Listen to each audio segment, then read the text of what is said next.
day. Grizzlies in a computer. The Dollar Tree playing in the Sonics. Dollar Tree.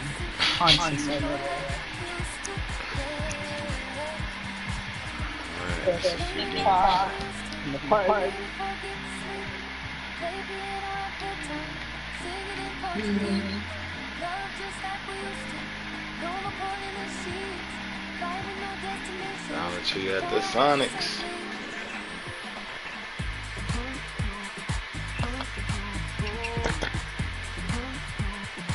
Nah, I know they're not trying to do this deal.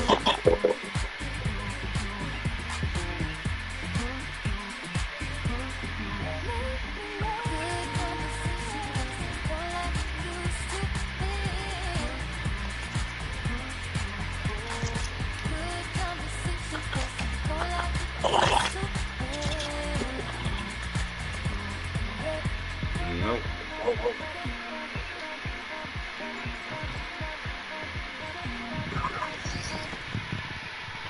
In the playoffs, it's all about the game in the game. A team with gold in their DNA. I just seen this commercial on TV. Squad with fire in their eyes. This is game 4. Damn. Will the Warriors take it the way of the Bay? Or will the Nuggets take it a mile high? Don't miss this game and your chance to get an exclusive 2K22 Yeah, 2K up to date like a motherfucker. It's time. Game. Yep. They advertising the game tomorrow. Warriors Nuggets. In zero gravity, fun events are everywhere. Algorithm is algorithming. On the floor for Sacramento. At small forward, Danilo Gallinari. Knowledge be taking on the Supersonics. At the other forward position, Blake Griffin.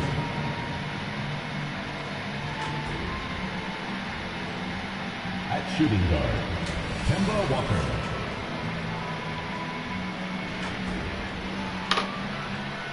At the other guard position, Spencer Dinwiddie.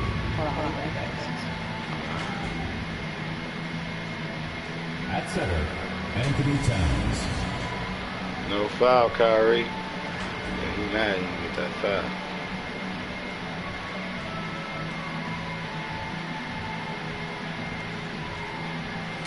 Wow, that's not a foul neither? Like what? What?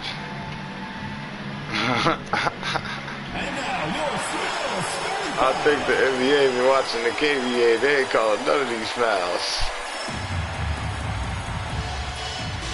At point, 6 feet 4 inches, number 16, Shaquille Harrison. None of these fouls. At the other guard position, 6 feet 4 inches, number 5, Malik Beasley. Look at Malik. At the center position, standing 6'11", number 77, Omer Yurtseven.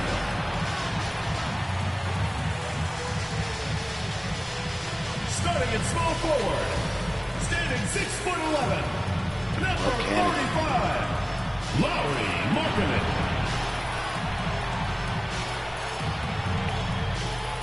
Starting at the other forward position, 6 feet 7 inches, number 7, Carmelo Anthony.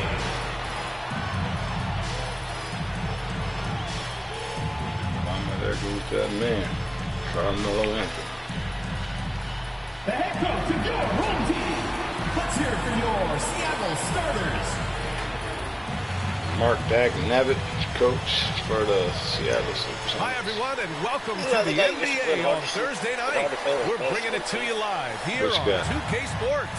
I'm Brian Anderson at the table with Grant Hill. Nah, he had Cole Reporter is Allie LaForce. Yeah, Cole. Allie, it's all yours. Carmelo's the guy that Malik brought in last season to replace Shaq. He said, I've had No, replace Giannis. He brought in Kevin Love and Carmelo I've proved Anthony. myself in this league, but can I win? That is the next step. I have to do whatever it takes. There's only one way to change the narrative. That's to go beat the narrative. It's going to be hard to beat this team right here, though. Good stuff, Allie. Thanks for that. This team of to take a look at the year-to-year scoring output and how it's been trending for Kemba Walker. And when you look at his offensive output over the past few years, it seems like other teams have figured him out and have his number now. He's having to put in a lot more effort on the offensive end, but without producing nearly the same results. Now the starting group for the visitors. Danilo Gallinari out there with Blake Griffin. Then it's Karl Anthony Towns. Then it's Kemba because Walker. his assists, his team, he's made his team better every year. Oh, this is his 0th season with Sacramento. Career record 0-3 thus far. Off to a great start. What do you think of the format changes? You know what? At first, I was a little apprehensive about the change, but it's really made the game more competitive, that's for sure. So it's so much fun to see everyone crank it up to full gear for a stretch there at the end and give the fans a show. It's his 0th season. Here's Dinwiddie. Pass to Walker. Here's Gallinari. And they go Gallinari. He's 0 for 1 to start. Inside. Here's Anthony. Ooh, good finish at the rack. Melo buries these kind of shots all the time. It seems like there's not a difficult shot in Melo's hand. And Carmelo just needs some help out there. Market Cannon crying like a bitch in the press every week. Oh, shit. Damn. Don't want to let him get into a rhythm from out there. Gotta get you your threes. Anthony outside. Pass to Markkanen. Where Europe 7 at? Griffin. Anthony misses. That's what Melo do. To the left just jack up shots. Got a hand on it. How about Melo rising up quick to that one there? Nice shot clock. Walker against Beasley. Great pick. Great D that time from Gallinari. For Sacramento, they've gone 1 of 4 to start. About a minute and a half through the first quarter. Blake. Griffin's shot is off. Still searching out their offensive game right now. 1 of 5 from the field to start this one. You know, Blake Griffin's NBA career certainly didn't have humble beginnings. I mean, he won the slam dunk contest and Rookie of the Year in his debut season. He really hit the ground running. Now here's Towns. Big-time contributor on offense. Just over 22 points a game. Down to 5 on the shot clock. Here's Dinwiddie. And it's out of bounds to Sacramento. What? They waving that off too? That momentous mobile 1 block. And that kind of rejection early on energizes your squad. The coaching staff just loves this kind of hustle.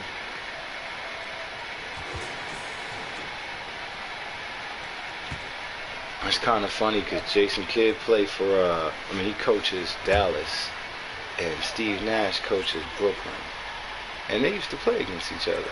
And the first quarter of action, 2 minutes in. I'm pretty sure they contributed for each other. Using all of his length to stretch that one out there. Good job contesting that shot. They just both played in all the same teams. Markkanen, the pass to Beasley. Back to Markkanen. 6 to shoot. Pass to Anthony. And he makes it. And while Blake Griffin's career certainly got off to a hot start, Grant, he's also managed to remain a dominant force over the years. No question. He's a guy who can get it done. Points, rebounds, assists, anything you need. He's a great example of an enduring talent. It's tipped. Markkanen against Gallinari. Here's Harrison. It doesn't go for him. Oh, great D that time from Griffin. Outside Walker. That was a code. About 3 minutes gone here in the first quarter. Calling him. Ain't been calling him. Anthony against Griffin. Pass to Dinwiddie. He shoots it. Gets the jumper from the corner to fall. Yeah, you don't want to leave people open when Blake Griffin has vision of the floor. He exploited the hole in the defense that time. And things are always changing throughout a game. Teams have to adjust on the fly. And timeouts are a wonderful opportunity to just settle in and recollect the thoughts of your entire team. Not just the guys playing, but the entire team. He's like, what'd you do that for? Boston's looking real good right now in Brooklyn.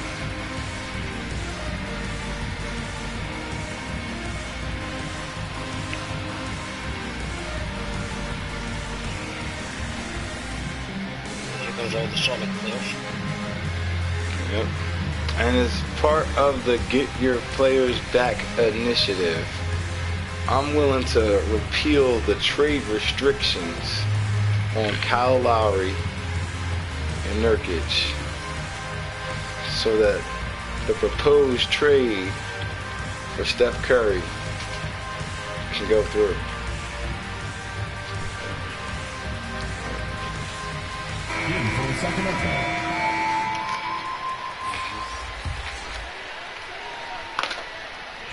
First quarter of action, just under I'm asking for your support. Harrison, no good.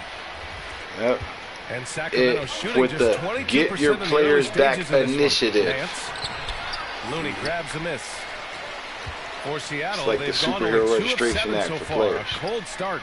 Maybe this initiative 2 months. Pass to I Harrison. drafted this initiative There's the today, drive. just in Lance time goes for down the the trade board. deadline. I've been That's not working gonna on it, make the you whole a team. The favorite target VBC of has been your working on teammates. this initiative Don't think twice about feeding you if you're going to keep missing for layups. weeks. Good Waiting to heads-up present it. basketball. Season All right. opening and We capitalizes. got it ready. Yep, it's at the Things last just don't minute. seem to be We got clicking it for them ready. offensively. Yeah, they really need to find a way to get back on If I track. can get this Get Your Outside Players Peyton. Back initiative through Congress. Here's Harrison, guarded by Russell. Just 5 to shoot. Some people can get their players back. Yeah, that sounds Misses like from something short Nacho range. would say. Not gonna see And I'm that not very often. surprised. Defense in the vicinity, but still. The mortician of the moratorium, Danny Nacho, who doesn't mind manipulating situations so he could steal everybody's players where nobody's looking. All right. Smells like desperation as well. It smells like team spirit, motherfucker. Looney grabs a miss. Seattle shooting just 22% in the early stages of this one. Nacho, you just mad all your players is retired, so He you had can't 9 get them points back. in his last time Yep. out. I told it. They all dead. May they rest in peace. The late great Looney Bill inside, Russell. defended by Payne. And the basket by Looney. Kind of a simple job for Looney out there, but he's willing to do it. Gets into the middle and fights for that board. Russell with the ball. Looney's there. I can't remember nobody else in Nacho had. Looney grabs a miss. Oh, besides all those guys Looney's he got 4 stole rebounds from now. everybody else. D. Pass to Wade, Payton. Tim Duncan. I remember. Now Williams, guarded by Russell. See, With Russell, the 10-footer, and it goes. As the official calls May the you rest foul. in peace. Counted, and he'll shoot one more at the line. Beasley's checked in for Harrison. Shooting for Seattle. Man, who think they're getting the MVP? Oh, since Nacho's players been taking out the competition, he think he getting the MVP? They took out the competition. They took out Trae Young. Trae Young ain't been able to compete 2-3 games. They think he's not the MVP. And the free now. throw is good. Now All right. leading by 1. The This is a visitors with the long ball. season, Shot Nacho. clock Trae engaged. Young. There 1 wasn't second any more differential. fouls. How's he getting a free throw? There are still fouls. There's And here's Russell. just. Oh, Boy, no scoring yet from him, but that's likely to the ball change. fucking on the fucking finish when I go fucking jump up to the thing. Doesn't happen. Clock at 4. From deep. This guy gets a Unable to little get that shot one. and then gets fucking free throw. This is a serious 1 quarter in the offense. books, That was a and flagrant. it's been a close one. Up by 1. Stay with us now as we get set to bring you quarter number 2 after this. Nacho, you watching this Boston game? No, man.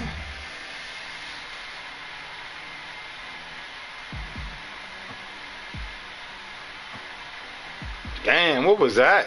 What was that? What was that? What was that? Yeah, see, what I like about this Boston game right now is that Tatum is D'ing up on KD.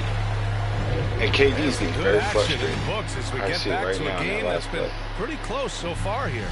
And from what we've seen here from the home team, what's your take But so far? KD's not It's D'ing up simple. on You Tatum. can protect the rim I think the they're way running they the zone. have. It's That's a big why. advantage. Yeah, you can't be careless But with your the shot Celtics, I think, is selection about out to there expose the because zone. some of them are getting thrown back. Damn. Seattle was that, shooting Pritchard? only 31% of the All game. right, yeah. Malik Beasley is out there with All Elfrid right, Payton. Then there's Kevon Looney. See, right now, and it's Bacon in at the Y'all 3. think I'm enjoying And the the great game of agility on basketball. Beasley's That's drive, not what I'm doing. really tough I'm for the scouting. defense to Yep. deal with. And For for next Sacramento, We've got Boban Marjanovic. Now, when I say in free agency, I seen that guy play. And it's Massey in at the 4-man position. And D'Angelo Russell, looking at his career, he's slowly becoming a more efficient player, learning his strengths and his limitations. The real question is Kevin Durant the best player on the court right now? Nacho, what do you think, Nacho? You think Kevin Durant the best player on the court right now? The ball's knocked loose. Oh, God. by Richardson. Yeah, he ain't playing like it. There's one guy definitely playing on a different level. Russell right against now. Payton. To the middle. It's stolen by Looney. Here's Bacon. Looking for his first basket, still in this one. Pass the ball, you greedy fuck. What the fuck? 12 feet. No good on the shot. So Sacramento will take it the other way. And for Russell, he's still a volume scorer. But now I think he's better at picking his spots. And you can live with his percentages. I mean, he's improved his shot from the outside. It seems like he's always looking to refine his game. Now here's Payton. His stats right now averaging 9 points a Pritchard's game. move right there. I wonder if he could do all that in the game. Oh, stolen by Richardson. Paxton Pritchard, whatever his name is. Pass to Marjanovic. And a foul called on the way up. So he'll take 2 from the free throw line. Kevon Looney picks one up. Hey, if you can't block him, sending him to the line can be the next best thing. Brett, you can light it up. Boban. Do you ever think about how well suited you would be to the modern game? There are nights, BA. There are long nights where I can't sleep dreaming about playing in some of these systems. Take a break. Take a break. 2 shots.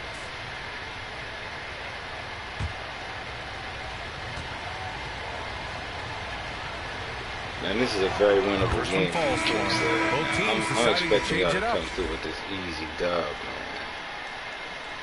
20, 30 points, too, man. Not winnable when they keep getting away with fucking everything. Well, you at the line now. You at the line now, Boban. Hitting these free throws. And I need fucking... Hits both from the strike. Russell off the fucking feet. Now approaching 2 minutes of action here in the second. That's what I'm saying. I'm willing to repeal the trade restrictions. Outside Payton. All right. Pass to for the remainder of this trade deadline, as part of the Get Your Players Back initiative. All right. Oh, well, he hurt.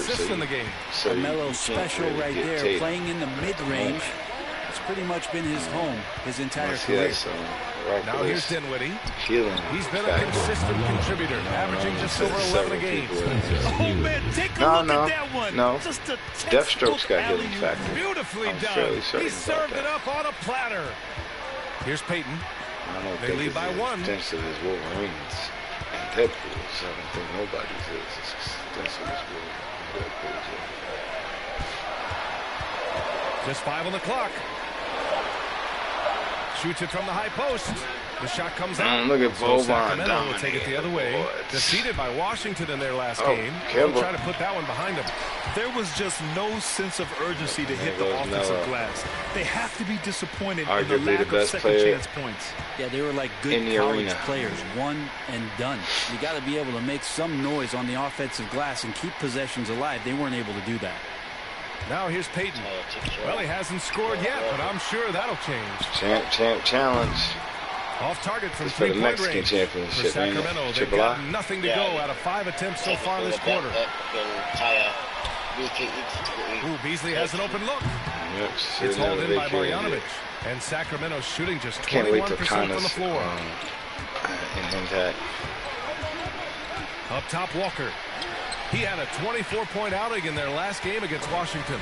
Yeah, but all around offensively, the performance was great. He knew when he had it going, but he also knew he could get other guys going. So his passing right up there on the level with his scoring in that one. Now here's Markkanen. He's coming off a 10-point game against... Yeah, but there's always this point you got to look at. Pirate again? When did he also impact the game? It was on the rebounding end of the floor. A tremendous performance there. Pass to Dinwiddie. Oh, shit. Damn. She went over there and spoke English on the whistling. You know, I seen that Kushida was a free agent. I know how much Marks love Kushida. All right. I respect him. Yeah, she spoke English and Japanese. You know, she translated for herself just to prove a point that, you know, she can actually speak English. I wish New Japan had women. I wish they did. Basically said that fucking, you know, Harrison, he's the checked in for princess of Peyton. pirates, she sailed So it's the home team now. Find treasure. They've only given up 6 here in this quarter. The grass was greener in this Here's new Beasley. land. It's not. And There's they no recover treasure it. to be found. Pass to Harrison. That's why she came home Out to Beasley. empty-handed. I know it. Ooh, and he took a hard foul on the shot. So he'll head to the line to shoot a pair. Beasley's a guy who just hits the court hungry and ready to make an impact. He Then usually does basically that on the offensive end. happy to be back. Taking 2 shots. It'll be a while before she sets sails again. I'm here for that, man.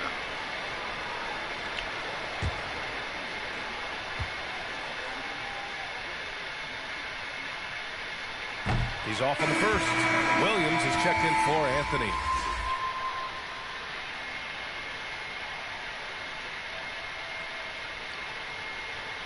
Sacramento.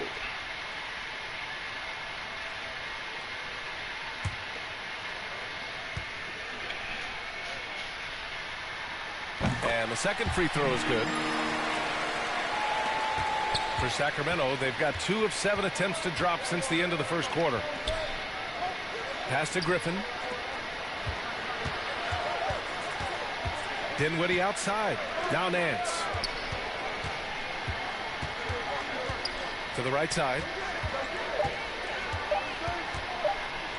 I'm Fires officially from deep. accepting The rebound by applications Markkanen. for the 2K22 Seattle roster. shooting only 29% on this one. Not great. It's not going to go for him. So Sacramento will take it the other way. This has not been a good quarter right here. Shot has been off the mark, and now it looks, Kevin, like he's pressing a bit. Dinwiddie outside. Towns double team. Takes the 3. Dinwiddie, no good. Dinwiddie's gotten just 1 of his 4 attempts from the floor tonight. Yeah, man. Markkanen inside. Defended by Payne. Yep, and obviously preference is going to be given to previous existing characters / Shoots over storylines. Nance. Harrison, no good. Well, he's a guy they count on to produce from the mid-range. He doesn't miss too many open looks from there. Markkanen with it from deep 3-point range. So a tie game here as we finish the first half. We'll get right back to the action when we return. And now, the 2K Sports Halftime Show. Stop saying that, King Hey Slayer. again, everybody. I'm Ernie Johnson. Shaq is here. Kenny's here. You're watching the NBA Halftime Show on 2K Sports.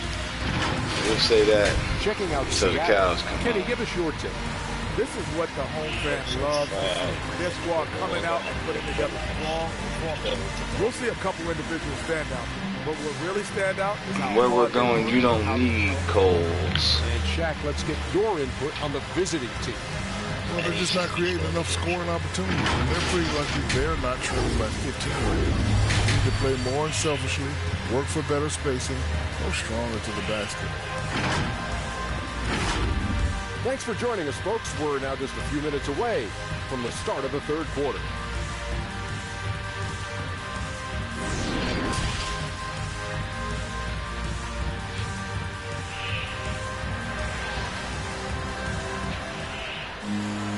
And we've got second half action for you. Thus far, a pretty evenly contested game.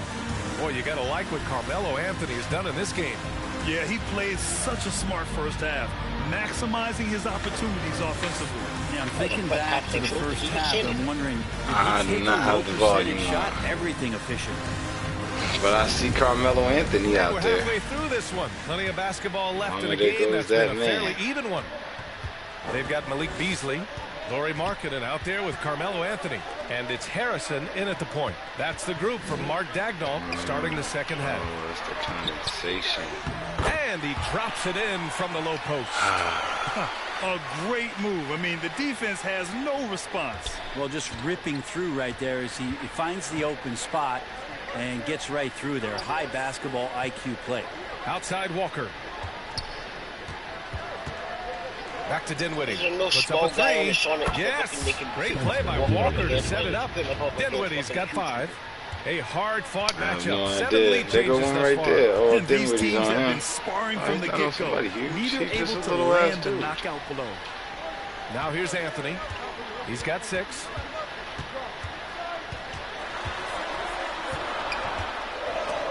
Blocked. Great to see Griffin going hard on the league. defensive end. Rejections like that are crucial to his development. Yes, Damn, it's good. Blake Griffin. Now it's a 3-point Sacramento Got lead. the block, The got the defense ball, couldn't collapse took quickly it the enough. length of the court and slammed that shit in there. Marking it man. outside. Just spilled it in there. Pass to Anthony. I know, looking for revenge. That one no good. Blake missed the Great block. D that He got time the from rebound. Griffin. Beasley against Walker. From 10 feet away. The rebound by Markkanen. He may not be the strongest inside Don't shoot presence that in the three. league, but still, he's got to convert from there. And as great as Markkanen is on offense, his defense leaves much to be desired. Doesn't offer much defense as a post player at this point in his career. For Sacramento, they've got 2 of 3 from the floor in this third quarter. Now here's Dinwiddie. He's got 5. Plenty of daylight on that shot. 6 points for him. And this is Walker's mindset and game in a nutshell. An aggressive scorer who wastes no time firing away. I think we got about another 2 Markkanen months in before the defense. playoffs. It's a work in progress. Grant, there's still some Teams time got for a lot him of to time to improve. settle He's got a in. long way to go. Not a natural rebounder. He just looks a little uneasy when switched into ISO situations. All right, Double L, what you think about Troy Brown Jr. for Jarrett Culver?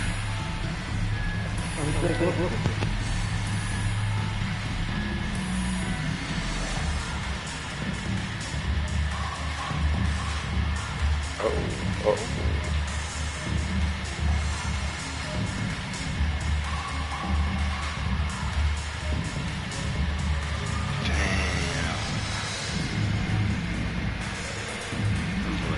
Do you like Miracle Whip? Double L? Not really. That's not his actual name, it just sounds like that. For Jarrett Seattle, Culver. they've gotten only 1 of 4 shots to fall in the second half. Payton passes to Anthony. And again, another missed shot. Halftime didn't do them any favors offensively. They've missed 4 of their last 5 shots. And it's out of bounds to Sacramento. Williams is checked in for Damn, what Anthony. the fuck was that? Oh, okay. An outstanding defensive play to earn the mobile 1 block. Good doing business with you, Double L. And Good that was doing a business with textbook you. defense, positioning himself well to send it back. Well, look, they have a loony on it. Yep.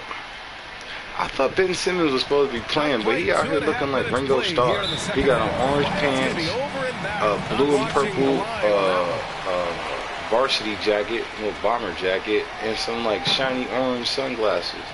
He looked wild. Payton against Russell. And Payton, here we go. And so he draws the foul, headed to the line to shoot a pair. Always a decent playmaker. Grant Alfred Payton has really improved his vision and awareness. Some of that's experience, and some of that's being put in a position to succeed. I agree. It seems like he's found his comfort zone.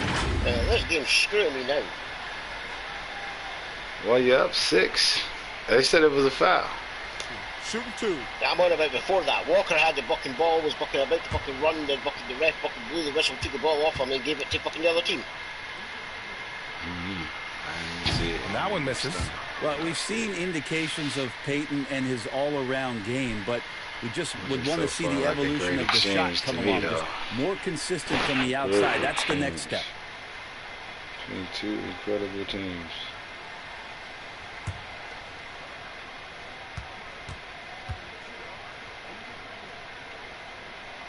Good on the second one.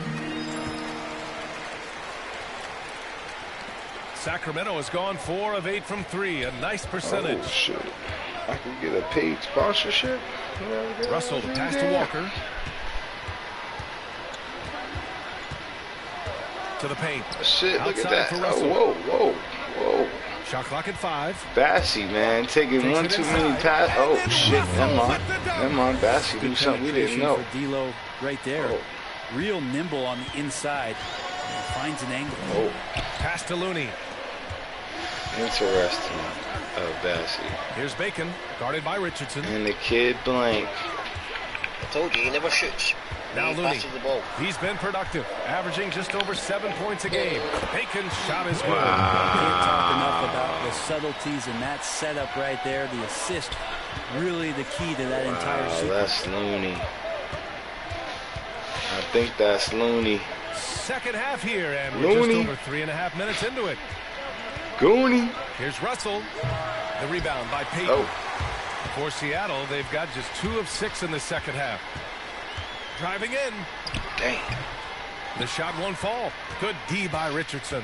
Sacramento has gone 2 for 2 from deep here in the third. Low scoring game. Both teams having trouble scoring. No good from 11 feet. Seattle shooting a low 29% since halftime. Towns against Payton. What are you talking about? 1:39 left in the third. Pass to Looney. Banked it in off the glass. Well, you risk getting torched when somebody's open. Payton's skilled enough to find the open man. Timeout call. Ooh. Sacramento. Let's give Coach credit. He's trying to find a way to squeeze the most out of every possession. Man, I'm still rolling with they should have just redid the aces and eights, but they couldn't do that because AEW hates Impact, and they just was faking like they was friends, so Kenny could get another belt. Yeah. I mean, that is pretty much what happened, right? Order that, my friend. Oh.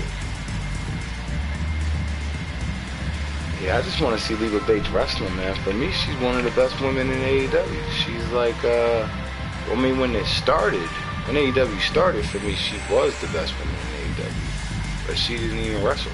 Like, she barely wrestled then. And when she did, it would only be on Dark and shit like that. Or, it's part of the librarian storyline. It wasn't, like, really featuring her and pushing her and shit. Show off for what she got. And Tony Khan's trying to book the Steel, booking Maria, and booking the Kingdom, booking the Impact. man, why wouldn't he? High post Towns. Looney's there. And the basket by Towns. Towns has got his first basket of the night. It's beginning to seem like they've gotten complacent defensively. He's trying to get So much Maria more back, intensity in the runs first the half. the field, booking part again because, you know, people keep Here's telling me I Bacon. don't know how to run Look a at his women's numbers, division. putting up 8 points a game. It's hauled in by That's Marjanovic. contract tampering, Tony. Marjanovic got 5 What's rebounds Impact? in the game. Damn. Tony Right side, Khan. Russell. Get her son. Pass to Towns. Yeah, man. You know, I know Roxy leaving. Well, Ring of Honor And a folding nice is why finish on the Roxy layup. left, but she Now probably it's would a have left either 7-point way, Sacramento man. lead. You wouldn't wanna go I there. like seeing Towns be aggressive from deep. He's the first He trip knows over his there. teammates want him to shoot from there. Payton, no good. And they've just built this lead by attacking the boards. Shot clock and game clock separated by less than 6 seconds. I mean, look at the disrespect. Tony Khan still disrespecting Marjanovic fucking inside, Impact. guarded by Payton. Marjanovic He can't had, hit. he had a second chance to try and, you know, rebuild the bridge Here's Looney. that he Pass to Payton. demolished before. Because Diana's the Missed Ring of inside. Honor Women's Champion. But did he bother? No! And He he's just Payne was, outside. that means nothing. Oh, Look, got it off I'm making in a new belt. time, but The it's interim no champion. good. The third Wait, quarter does comes to a Mercedes close. Martinez got an Leading interim by 7. championship belt? And fourth quarter Yeah, she's the basketball interim Ring of coming Honor your way. Women's What does the belt look Champion. like? Diana Purrazzo basically said she's not the women's champion Is this because like she's a- defending that fucking belt every week. Is this like a third design belt? Like, what belt is this? It's like Oh no, it's the same belt. It's just a okay, replica. okay. You know, it's not like we're. Why is that a thing? Why does AEW keep doing that? Why do they keep like having a new belt and an old belt? They both look exactly the same, but making sure there's two belts. Like they're even still doing that with the TNT title, because I seen Dan Lambert out there with a belt. Dan Lambert keep fucking thing. Even though Scorpio Sky says that he was only going to bring out one belt, but Dan Lambert has the other one round his knees. The fourth quarter has arrived. Yeah. Although, Good to have you with us. Pretty sure Sammy Guevara is taking a look at the Sacramento. champion again now. We've got Did he Danilo get both belts Gallinari. back? Carl Anthony Towns is out there with Blake Griffin. And it's Kimball Walker. And it's Dinwiddie at the point guard position. Well, there's more he could have done in this game for sure, but it hasn't kept them from pulling ahead. Yeah, it's a weird flex. It's a weird flex. The two belts. Three-pointer. It's always been a weird They grab flex. their own miss. Damn, Towns out here working in town. Downtown. Damn, is that going to be his new nickname, Downtown? It's like fucking. Look at Mark I don't know why he Kent. likes those specific Ring of Honor belts. I just love how he runs the floor with energy and intensity, but still stays Yeah, I know Ring of Honor had a lot of You think he's championships. comfortable at that speed? He's done it so many the times silver before. fucking clean belts and the red Blurring ROH. transition, Those are the and that helps champions. get the rhythm Oh, going. those suck. Boy, they'd love if anyone could get a bucket. That should only be the pure championship. It Offense has should be all been your grinding belts. to a halt. The pure belt's not Anthony supposed to be against fucking Griffin. fancy or anything. It's just supposed to be a fucking Tries to title break his because the ice. wrestling fucking is the one that does all the talk.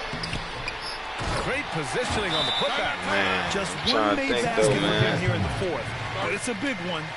They got a lot of potential. Sacramento. WWE fucking signed Bret Hart again, so he couldn't appear at fucking the Owen Hart fucking tournament.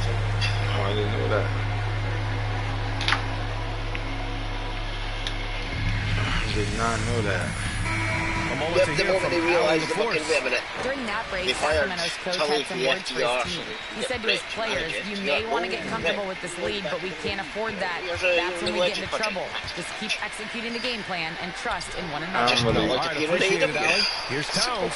I And get it's that good. Brett makes Points. sense for FDR, especially if they go face, because of the Hall of Fame They incident. are face, the like, biggest fucking face tag team in fucking AEW. And Anthony slams it I have in. no, I don't watch Come on, AEW, man. so I mean, I where's wouldn't the know. defense? That's watch just highlights. squeeze. They got to do a much better Like job in watching help. SmackDown. Yeah, we see this Yeah, all I too can't often. The team even gets a watch huge the highlights lead, of that no and then their more. guard gets let down. I gotta know something that's happening that's gonna be real Beasley cool for outside. me to turn that shit back on. I'm about there with it. This And is it's rebounded by Carl Anthony Towns. Nah, that's what I'm saying. Towns has SmackDown, got it's his like eighth I'm rebound here slightly. tonight. So this is what I'm saying. Walker got a piece of I it. know every week that SmackDown comes on because this is the Rock show, Beasley the outside. second longest running show in television there's the history, and it's the rejection. Rock show. So This I feels like know it's every week snowballed it a comes little on. bit So on by the them. The time more he Saturday tries to shoot comes, his way okay, out of this I slump, always the have, worse whether it seems to consciously get. or They need to get it subconsciously, the together. thought It's that, not easy to man, work the I ball should watch inside of this SmackDown. league, Because but they've I've done it all always night. watched SmackDown. Down low. Because, you know, Here's Raw didn't Markkanen. used to, you know, And Markkanen with the Yeah, they remember Roman's a champion. Like, that's not true. For most of this last year, I've been making sure to watch because Roman's been the champ. Now here's To Dinwiddie. be honest with you. But it's like now I know that Roman's about to fight Nakamura, so I know this is just like a little speed bump thing. I mean, it's like, because, you know, since that segment where they forget Nakamura, Roman's not been seen. They've made the long range oh, well then I ain't missing nothing. But they need this time though. They need to build up all them dudes they brought in after WrestleMania of all No, it's because Roman's fucking injured and WWE don't want him to drop the belt, so, you know, they just take him off TV, have him fucking there, sitting there telling fucking users, yous need 2 belts now, because I have 2 belts, so yous need to fucking unify the tag belts. You know, we're not going to unify the tag belts, because unify means get a new fucking belt. I feel like that's a great storyline for Roman to be doing while he's not defending the championship. Yeah, while he's healing. Yeah, that's cool. I'm cool with that, but I don't want to watch that. Give up the belts again because now, I did see SmackDown about a week ago. I saw the tag team shit that you're talking about. I thought that was interesting, but the Usos involved. You're not missing much because even by the time you watch SmackDown again in about a month's time, Sami fucking Zayn will probably still be fucking fighting Drew McIntyre in every fucking title match that you could possibly think of. Oh, really? That might be interesting. Now, the thing this is my problem with WWE is that sounds like he ran away, so we have another match, and he ran away. that so sounds like the #1 contendership, but I know it's not. I know it's not, and that's kind of what my problem is with it. Is this so? Let me ask you. Yeah, and Roman was on SmackDown this week pretending to be Will Smith. So let me ask you. Drew hasn't faced Roman since Roman's been tribal chief, though, right? He was only doing it when Drew was heel. Okay.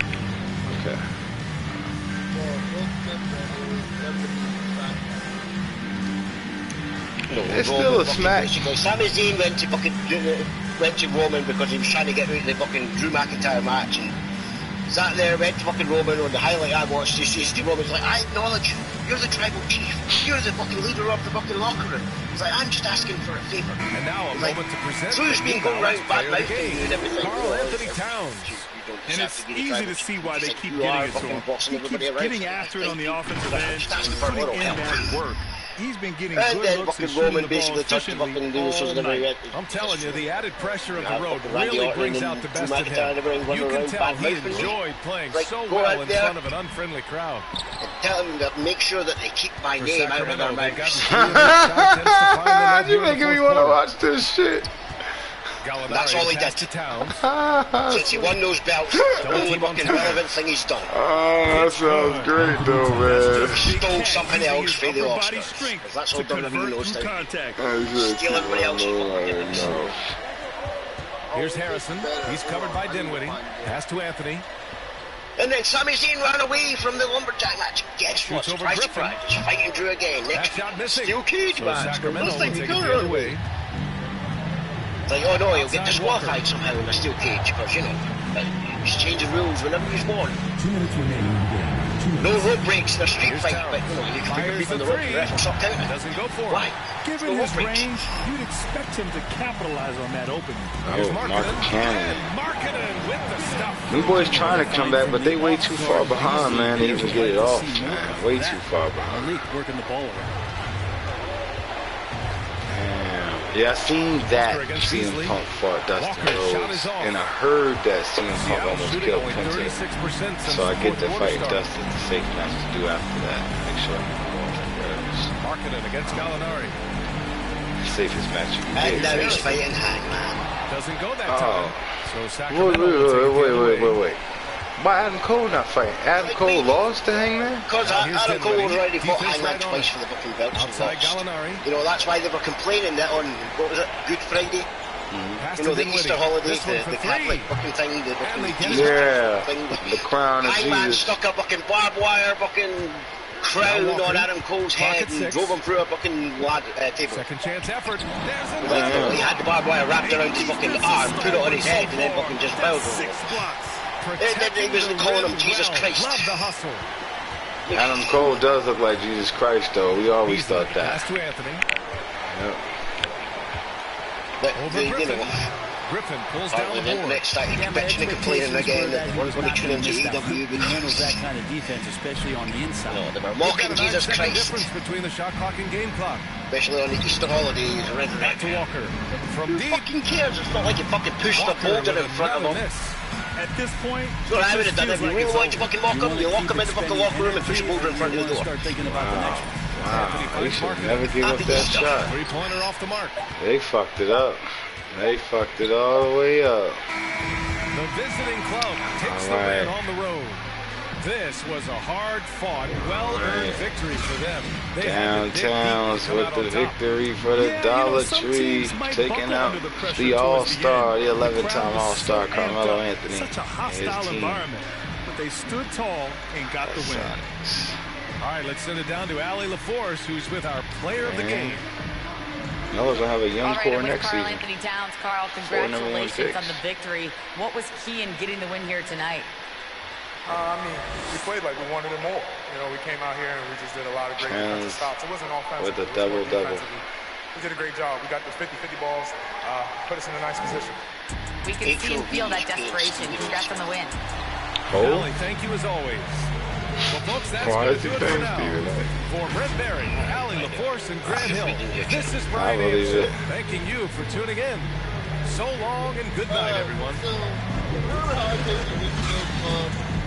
about being SUV, I did. Yeah. Alright, so Randy's doing the same shit. He's like, you say this is my ring, my show. Frick that, brother. Frick that? Frick that, brother. This is what I'm saying, man. I get why Randy Orton need to be in the Attitude Era. I'll even take Randy Orton in the 80s, man. For real. Late 80s. That's because I put Randy Orton was the best thing on fucking SmackDown. It's the only thing anybody talked about, Randy Orton's fucking promo. That's the only thing worth watching. Just go watch the highlights of Randy Orton's fucking promo to the Usos. That seems like the way to go. Frick that, brother.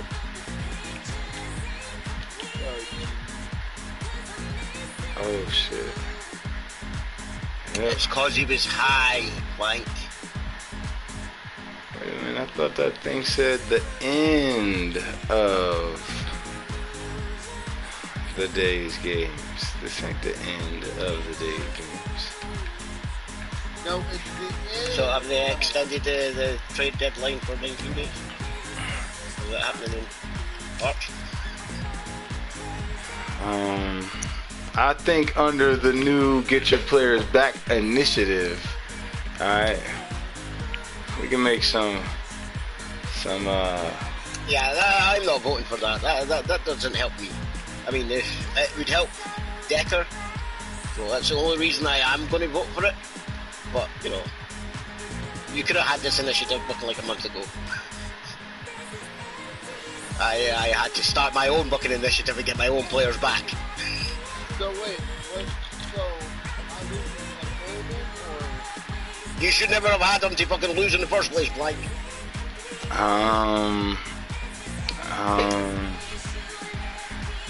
Decker should have had fucking Steph in the fucking first place. That should have been his first fucking pick. I mean, since the X-Dog got Trae Young, Decker should have had fucking Curry, but... As part of the Get Your Players Back initiative, we're gonna figure out mathematically what it's gonna take to get. Yeah, see, you notice how this initiative is brought to you by the Mega Collusion Unit. What? The MCU. What the hell is that? That's not me. That's what Fronto dubbed you. Hogan? You're the MCU. You're the Mega Collusion Unit. Hogan and Macho Man are not in my faction. Alright. They were a stolen gimmick. They were the Megalomaniacs. What you gonna do, brother? What you gonna do? Who's gonna do Clubber? Whoa. That's racist. I can't believe you, Blink.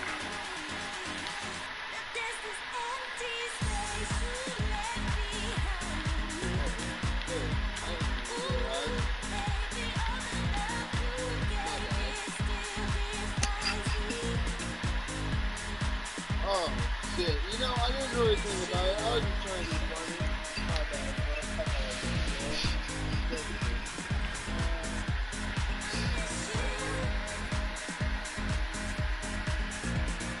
You don't all look alike, Blank.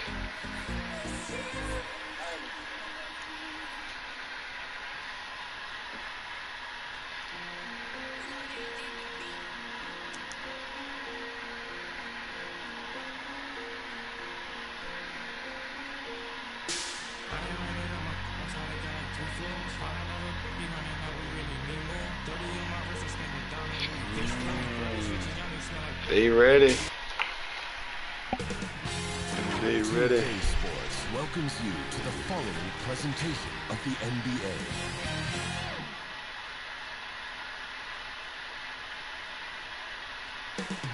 Up next, for Chicago, it's a battle between teams with championship DNA.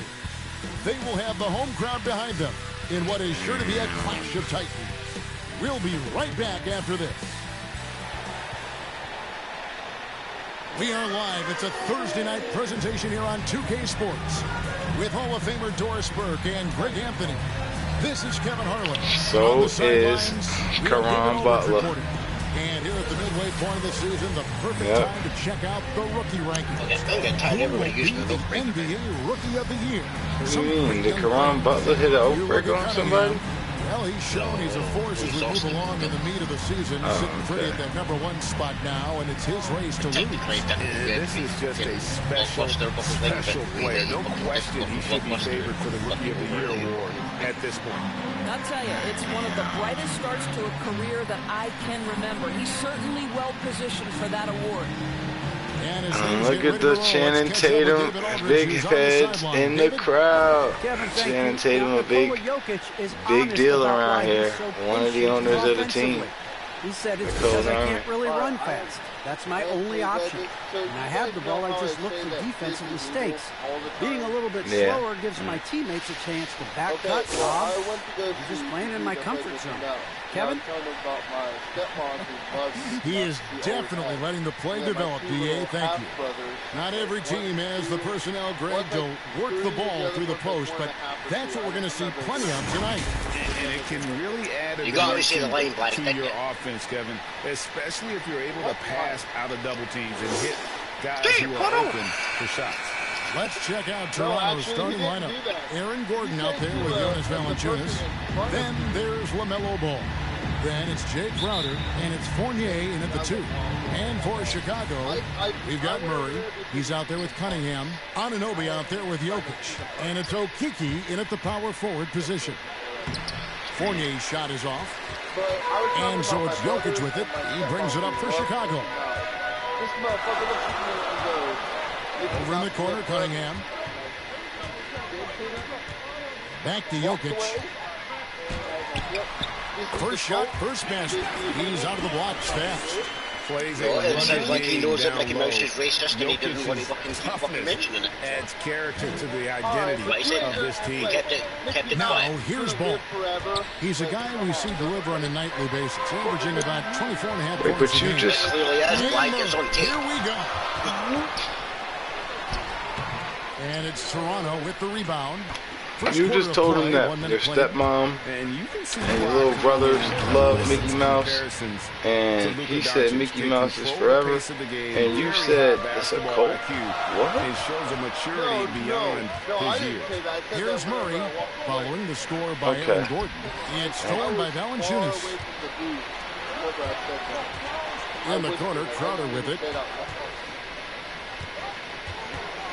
Passes to Valanciunas. You know why he gave you that answer, Black, don't you? Over Jokic. Because you literally just told him that your mom loves Mickey Mouse. Your little brothers love Mickey Mouse. Which means that when they have kids, they're probably going to fucking have kids are going to love Mickey Mouse as well. So he's basically just told me, yeah, Mickey Mouse is going to live fucking forever because everybody likes Mickey Mouse fucking passes it on to fucking their offspring. What the fuck does that got to do with Disney being evil? Just 5 on the clock. I mean, because don't get me wrong, Disney evil as fuck, but that ain't got nothing to do with it. So, Blank, trust your intuition. Trust your intuition, Blank. You are in the right place, but for the wrong reasons, and that's a good thing. They'll play against each other this year. It's an interesting matchup. Two teams that don't know each other all that well. Just don't use that as an example. Like everybody knows they're fucking racist and fucking Nazi supporters. Here's Ball. Following the miss by DeJounte Look at their shoes. I'll have you know that Dr. Doom and Magneto. The Doctor Strange is banned in China. Oh, well, yeah, it's got multiverses. Come on now. Yeah, it literally just got announced that it's banned. Like, oh, like, you never seen that coming? It has time travel in it. Of course it's banned. They got, at least for me, at least China's got clear rules. Yeah, that's what I'm saying. At least China got clear rules. Murray, no good. Boy, this guy is you know what China where, when, how often, all that shit. Finds Fournier. Driving in. That puts them in the Chinese are funny. Brad Pitt played a character on a movie, so you know, rather than bad that movie, it's like, no, he said those words. Nah, he did like 2-3 movies, man. He played that character. He beat up that Chinese guy. He's banned. Brad Pitt's a very offensive guy. Welcome back, Major. Although I would like to see the Chinese version of Back to the Future. He did, because she did. Leaders and steals. Number 5 is Lonzo Ball. That's racist. And he's been a rock the Chinese for them version of the movie. Just so many steals for him this year. My bad, my bad. No, wow, come on now that's racist. All right, now I did the Japanese version instead of the Chinese version. In the future, because they can't fucking get to there, so they would just, the movie starts with him going to the car in the garage and then coming back into the house. That's it. It would be over. There's nothing else to show. Oh. That one falls. His second basket of the game. He's now 2 for 3. For Fournier, he's joined in the international competitions by NBA Defensive Player of the Year, Rudy Gobert. Boy, what a great 1-2 punch for the French, including those two. 9 players from France saw time in the NBA in the 2021 season. Gives you some sense of how the talent pool continues to expand. Incredible. Here's Cunningham. Following the score by Obi Toppin. Kicks to Cunningham.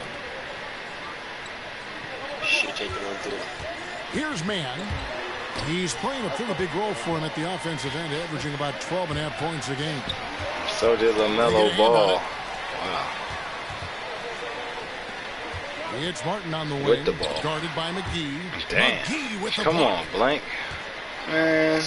I'm not gonna lie, that kind of hurt my ball surveying the defense. She's doing what Suzuki was doing before.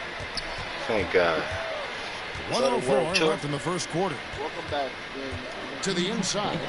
I did not notice that. And Ball, a transcendent talent. Yeah, he just fought Adam Cole. A real skill for finding his teammates when they. I thought Wheeler Yuta was in Chaos / the best friends. No scoring hit from him. Technically, he's in. Here's Tillman. Technically, he's in Chaos in Japan. Here's Brown. They got checked out his best friends because he got his chance to pick up the points at the line. Well, you can't be in Chaos and not be in the best friends. That's how. You can't. One of the worst teams to one of the best. That don't even make sense.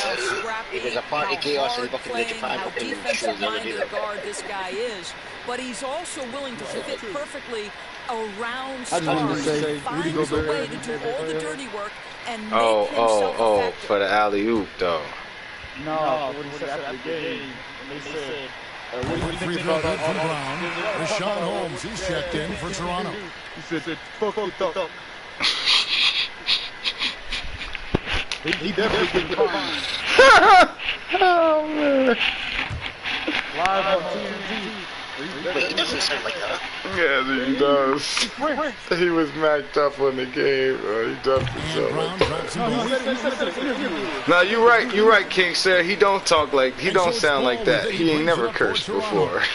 And missing free throws usually changes the complexion of a game. Certainly did in that. You know this. Nothing gets a crowd into the game more Well, you know, that's not really swearing if he's French. He's basically just saying scene. Here's Cunningham after the basket by Rashawn Holmes. Yeah, sealing French as fuck. So. I'm gonna stop talking. Yep. And again, no good by Chicago. Not sure what the dude was doing there. Clearly a breakdown. You can ill afford to give a guy like him that good a look. We had this conversation before where people were getting upset because people use cunt. Lead by 4. You know, that's and we'll get the second quarter underway on the other side of this break. Word anyway. I seen that there is one. I seen the advertised yesterday. Yeah. Discussed what brought him to this point. Yeah, isn't he fucking hiding in Mexico or something? You need those long hours, Greg, in the gym or something that fans don't always recognize. And even for a player like the Joker, who seems like a savant with the ball, it all comes back to the work. And if you're just joining us, we've played through one quarter in this one. What do you guys think about the Raptors here in this one? what we saw in that first quarter, they won their matchups defensively. I think across winning the time. number of guys who've done a great job guarding multiple positions. So on the fourth drive to start the second quarter. Sean Holmes out there with Toppin. Then it's the girls go wild scandal or something like that. And at the point, Cunningham's shot is off. Raptors leading by 4. All they got was t-shirts. Lets a floater go. None of them gave their consent or anything like that. Chicago's gone 0-2 from deep in the second. And contact on the shot, so he'll be Chicago's here. It was a great time.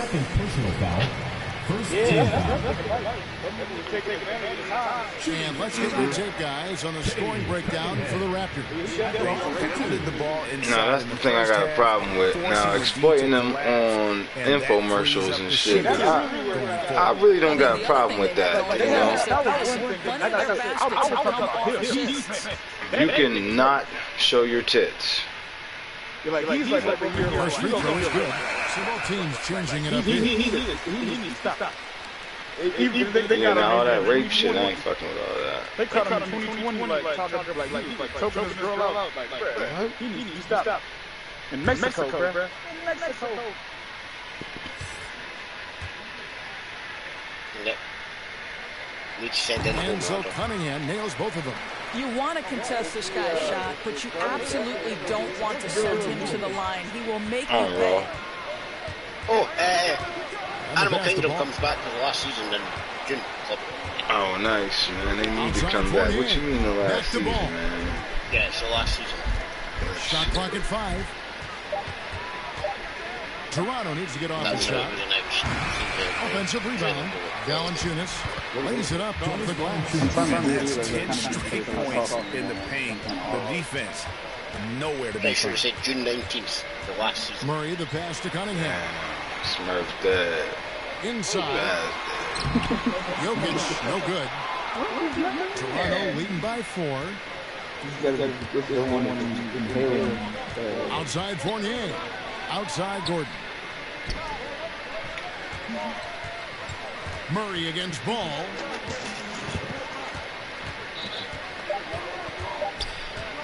Here's the 3. Rejected by Murray. Big block. Passes it to Jokic. And Jokic throws it down. And night in and night out, you can always count on Jokic to bring it. He is a special, special talent. And in the past, Murray's coaches have said he wants to be pushed. He's a tough kid who's overcome a ton. Takes nothing for granted, wants to earn his keep. He understands what a privilege it is to play in this league. When Lonzo Ball entered the league in 2017, Greg, there were major questions about his shooting. And he struggled, of course. I got the mind capacity of a young fish guy. Shooting 30% from deep and under 50% at the line. It's easy, blank. Watch them when they come out, not fucking 7 months later and then try to catch up. Yeah. Over 75%. That's why you're behind. You're trying to catch up after watching all these fucking shows. Three-point numbers, by binge watching them. Greatly. By the time you finish that one show, we've already just fucking almost finished fucking Moon Knight. You still have to watch. That's good from Ball. Then by the time you fucking finish watching that, you'll be watching fucking Jason Kidd in terms of the vision that he plays the game with. His IQ is off the charts. Chicago making a switch here. And checked in. And Toronto also making a switch. But for me, it's not those characters that's going to be what makes me watch that show. It's that the other things that's happening in the universe, and obviously, you know, the other characters I want to see. Pass to Okiki. I need to see that. For me, with WandaVision, I know a lot of people love WandaVision, but you remember, I ain't watched the first 4 episodes that everybody got. Knew everybody was gonna love. Well, you Well, I knew that those was gonna be like an eyegasm. So the only thing that I really wound up watching this show for was those 2 episodes were just to make reference to fucking when they went back to fucking Wanda being a head again. You know, when the Stark bomb. Yeah, I didn't like that though. I didn't like that.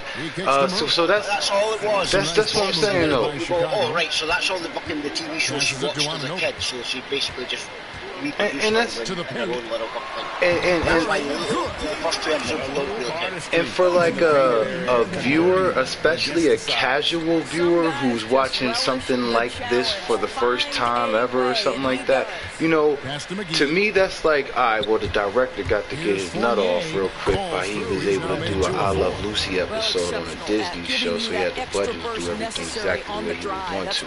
And the actress, she was able to pull it off, and she was able to show her acting chops, and that's great. Paul Bettany. No, but I ain't here for that. I'm here for that's pretty much all that was. What are we gonna do in this series to progress the storyline? So there's a few things that I was paying attention to. I needed to see if what they was gonna do with the Black Miss Marvel, and I saw that. I wanted to know if they was truly gonna bring Mephisto, and they teased the fuck out of it. Didn't do it, but I ain't mad at them. They made White Vision. See, this is why I'm not mad about Mephisto, because they made White Vision, and we got to see White Vision. Most people didn't even know that happened. So it's like that was my favorite Vision. So that was cool, and the Quicksilver teasers. You know what's funny though? That was cute. I'm assuming we're going to see White Vision again and fucking Doctor Strange, but yeah. Doesn't Vision have the ability to be able to change himself? Yes. He could change himself into anything, I think, at this point. Yeah.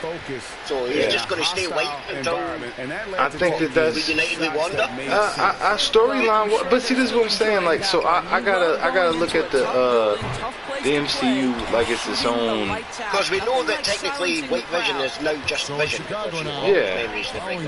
His eyes changed back to being Vision's eyes. And I'm cool with that. I am Vision. I should fly away now. Defended by Gordon. Here's Jokic. Wait, what? Up and in for the basket. Number 4. That makes him 4 for 5 now. What did escape? That was escaping. The shield was down when he flew away blind. I know. Outside, Ball. Drills the three-pointer. Ball's got That's because he was fucking, he wasn't Vision. That was literally Vision's body. Vision fucking the Vision from the hips, basically. Yeah. To the wing. Fucking magic, fucking Wanda created frogs. Yeah, that was like a figment of her that Vision imagination. basically gave him the stone that was missing from his head. But she's a reality warping character, so the figment of her, that's like the whole point of this, the whole point of the show is that, Stone created Vision in the first place.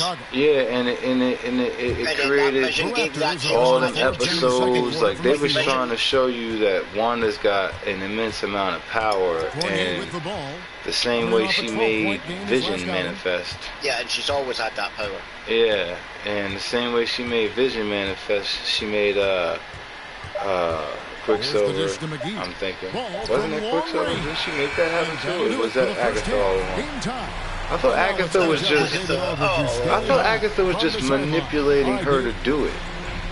Oh no, Wanda created the X, but then Agatha created everything inside it to fucking like manipulate it to make Wanda fucking thingy even more. The head. Yeah, well, this show was alright. It was cool, man. Which is why she explained to her fucking the Quicksilver.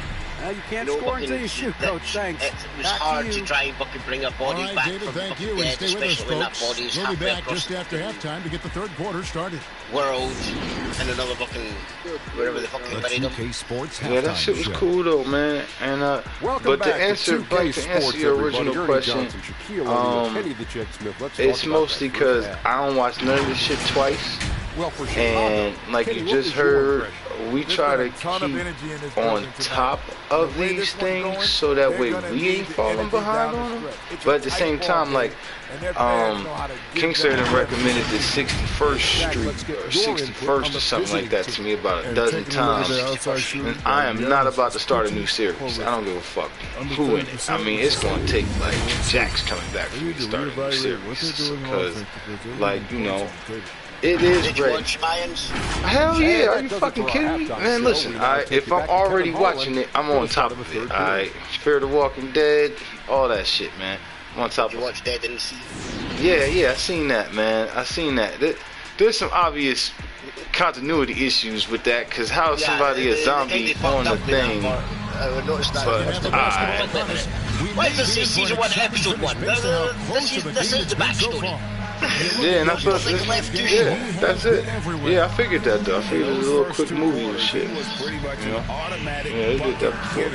I thought it was. I thought it was interesting. It made no fucking sense as well. Like, wait a minute, we seen them clearing out all these fucking bodies. Nah, but I was with it though, cause they used the villain and told his origin story in a way that he was a hero, and that was great. That was great. I don't think I've ever seen that.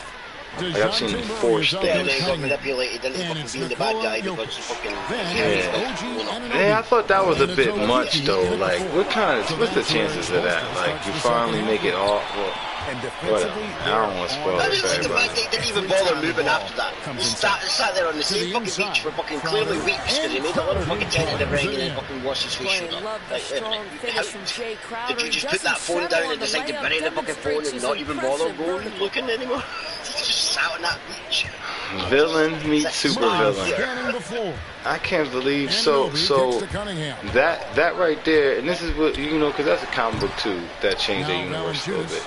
That right there, I'm fucking with that storyline because that right there was the origin story for the Nukes the whole time. You know, that we sat here and watched them talk about for 2 seasons, these Nukes. Well, that was the origin story for them. That was the sub that they went to that was sitting sideways and shit. That was basically to explain where the sub came from. Hell yeah, and the whole shit, because I remember when they first introduced the sub, it's like, oh shit, submarine. And then when they first... They did that shit, right. Shots as well. Well, a lot of teams are going smaller these days, but big man Jonas Valanciunas is still earning steady minutes year after year. I think I've seen those. You're not talking about the ones with the airplane right before it crashed, though, right? Yeah, basically, that was fire. The questions like, what about the people that are complaining about? Did they turn into zombies? That was fire. That's what I'm saying. I watched all of that shit, man. I watched all of that shit. That shit was fire. Because by the time the plane crashed, I think I'd already seen that or something like that, and it just all basically made the continuity. Yeah, because they kept like showing it. Yeah, that shit was fire, bro. Because they kept like showing that, and then the season finale, this shit crashed, and then on the season finale, a plane crashed, and you just see walkers coming out of nowhere on fire. I think it was. That shit was dope, man. That shit was dumb. Yeah, and then those same walkers appeared in the fucking Fournier's shot is off. Man. And it's Cunningham with the ball. See, I'm with some shit like that. They've only allowed 2 points that so board far that here was in at the the end of that the plane crash thing in the ring was the board that showed up. That's how they connected feeling it out a bit. Toronto working the ball around now. The shot's good from Fournier. Well, the body of Evan Fournier comes into play in these difficult finishes. That's really nice.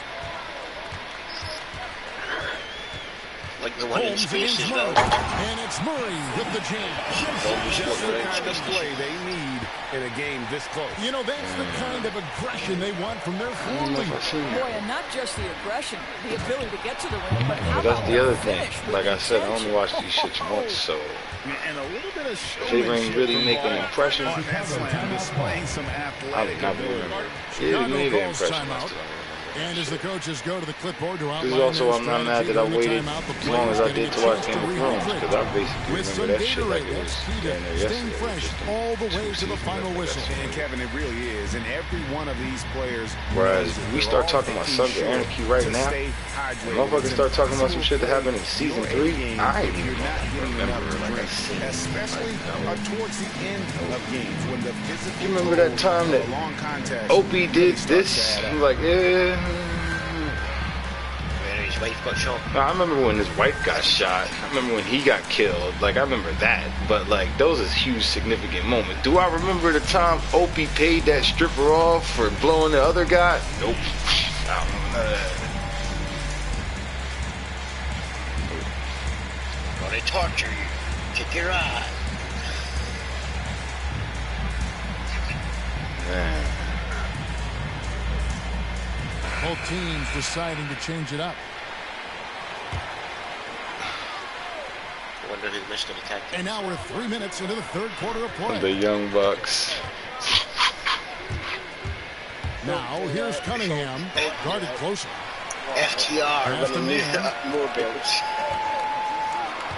Inside, here's Tillman. You can't get that one to fall. And Toronto will come the other way. Here's Ball with the drive. That falls. No speed that time from Ball. Ball's got 7. He has the entire arsenal when it comes to handling the rock, cutting through the D like butter. I love Ball when he's aggressive to attack. Here's Mann. Nothing yet on the scoreboard for him. Down to 5 on the shot clock. Here's Cunningham. Toppin pulls it in. And the rebound battle split evenly thus far.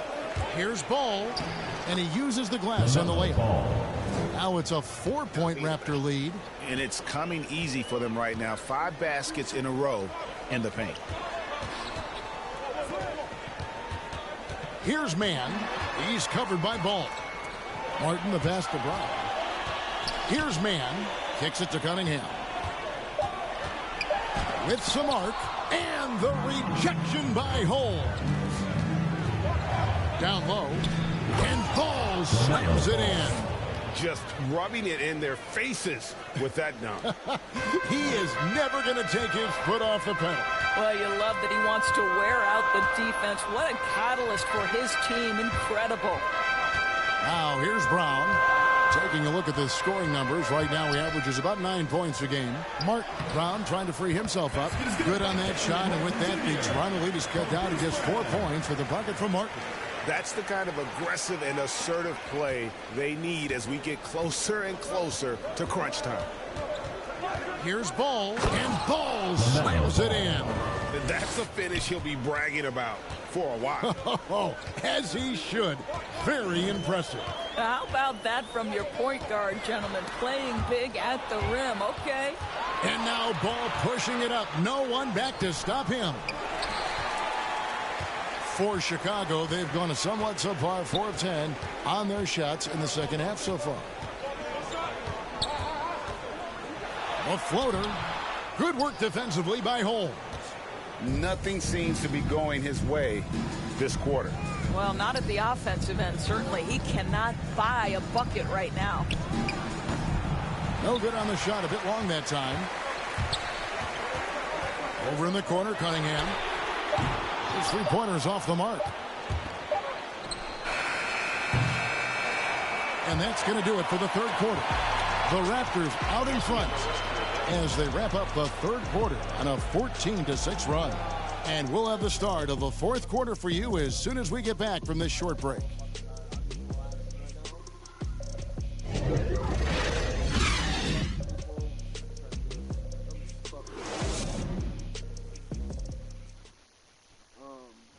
And a worthy candidate tonight as we take a look at our State Farm assist of the game. And how about the big fella here showing us he's got some point guard skill here with the tremendous setup. I'll tell you, in today's game, you want skill and decision-making at every position.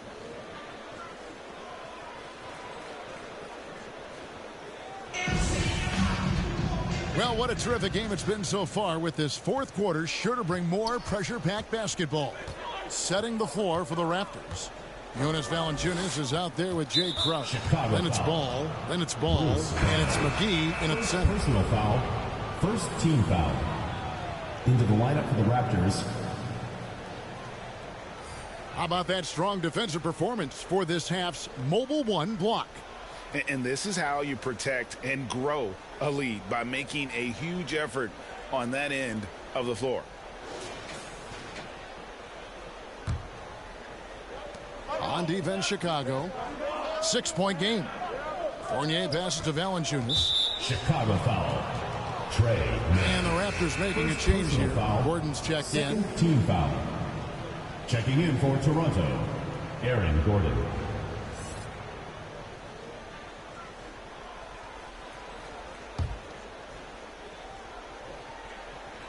And here are the Raptors now. They lead by 6, their biggest margin. And it's blocked by Gordon. Boy, the vertical that Aaron Gordon has helps him on the defensive end. Twice on the pipes with that block. To the middle, here's McGee. And the slam dunk by McGee. And just tacks a few more points onto their lead with the tomahawk. That's bringing it down hard. Guys, they're looking for a way to score here. Yeah, they've had a tough time taking the lid off. Here's Mann. And it's blocked by Gordon. A slight advantage for them in the rebound department, but that oftentimes is all it takes. Good ball movement here by the Raptors. Lob pass to Gordon, and then Gordon with the dunk. Aaron Gordon showing he can jump out of the gym. How about that alley-oop? Here's man. Brown dishes to Murray. Drives to the hoop. And a lot of contact on that one, so he'll shoot 2 here. Personal foul. And we'll get a look at how the hustle stat game has been going for Toronto. Their defense has been outstanding, closing out on shots and blocking a few as well. They've gotten out on the break over and over tonight as well. A lot of baskets coming in transition.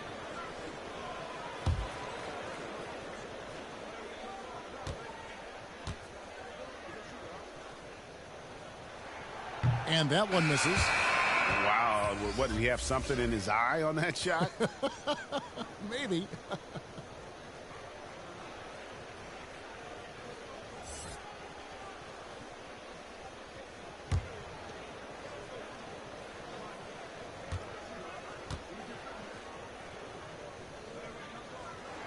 So he comes up empty, missing both. Raptors leading by 10. On the wing, Gordon. Back to ball. Pass to Fournier. Gordon with it. From outside, off the mark. To the inside. Okeke. As he takes it in for the layup off a very nice feed. You know, one thing that has stood out tonight is his scoring. You know, he's kept attacking even when they've been trailing. And here is Ball.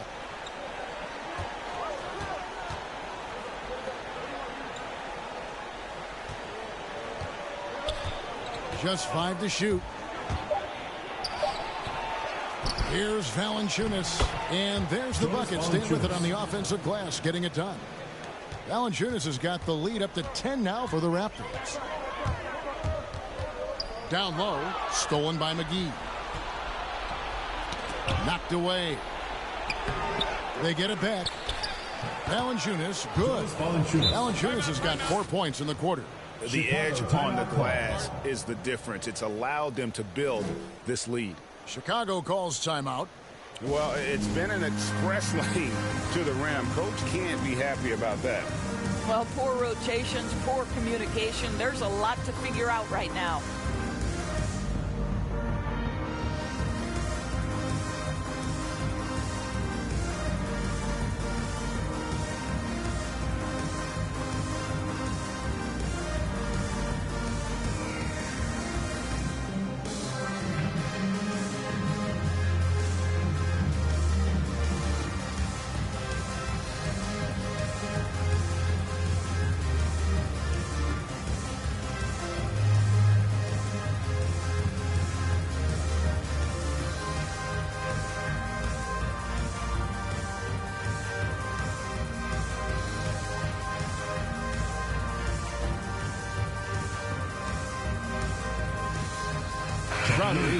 For the Raptors, LaMelo Ball comes in for Lonzo Ball.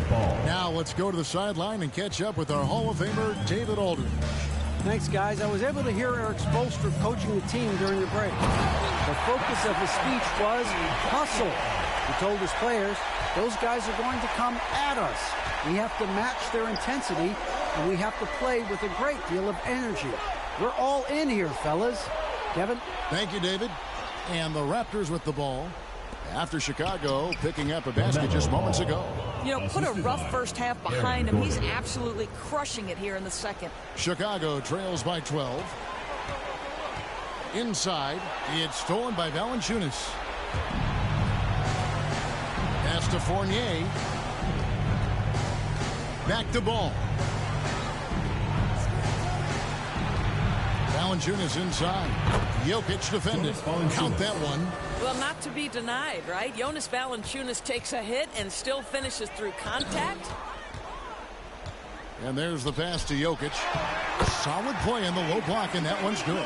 Yeah, there's no quitting this guy. He just gives you great effort, and he continues to give you great production. 2 minutes remaining in the game. 2 minutes. 1:58 left in the game. Passes it to Crowder.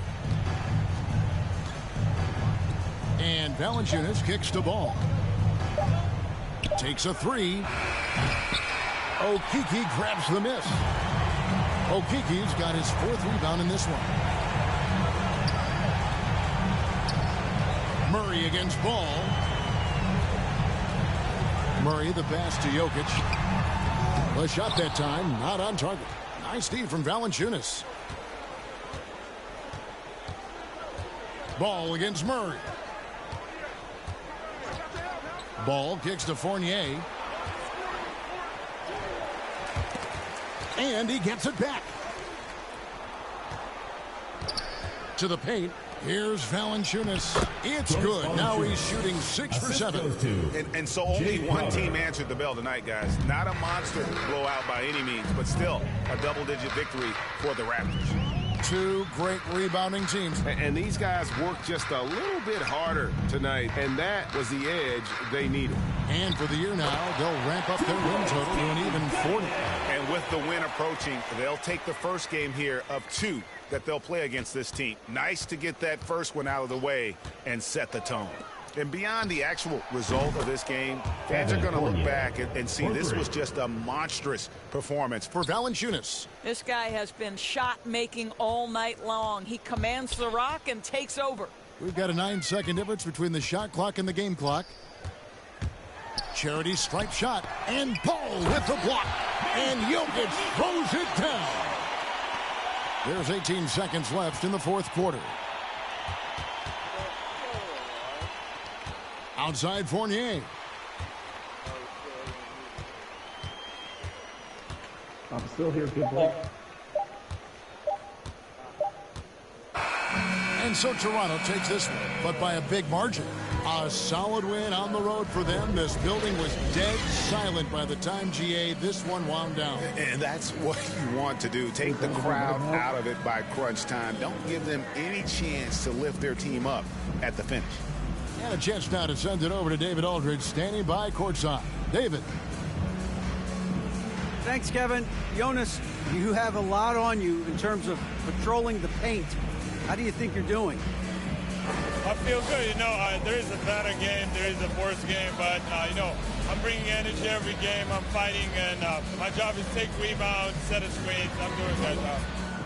It's grunt work, but you're good at it. Thanks. Back to you, Kevin. Thank you, David. Great interview once again. And that'll do it, folks. For Greg Anthony, Doris Burke, and David Aldridge, this is Kevin Harlan. Thanks for tuning in. See you later.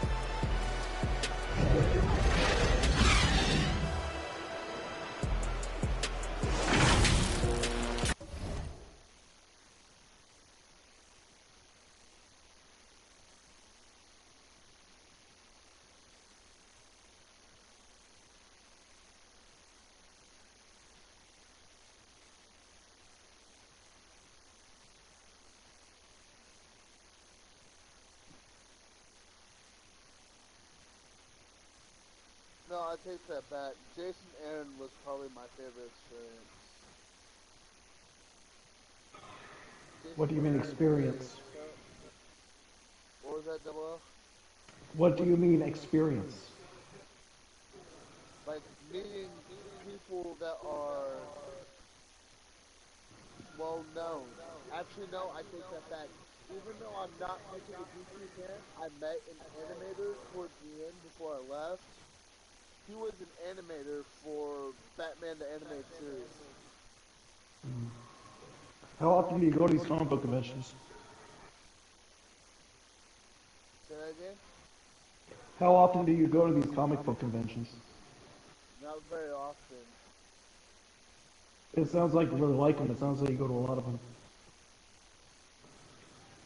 I think it's because I don't go to them. Well, you seem like you met a lot of people.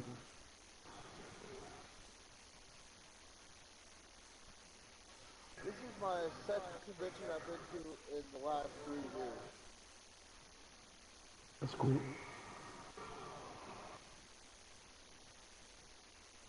We actually have one every year here, the Space City Comic Book Convention. So we have at least one big one every year here. Austin is even more than we do. You say you live in Texas, right? Yeah, here in Houston. They also have a Dragon Ball convention down there every year. That's cool.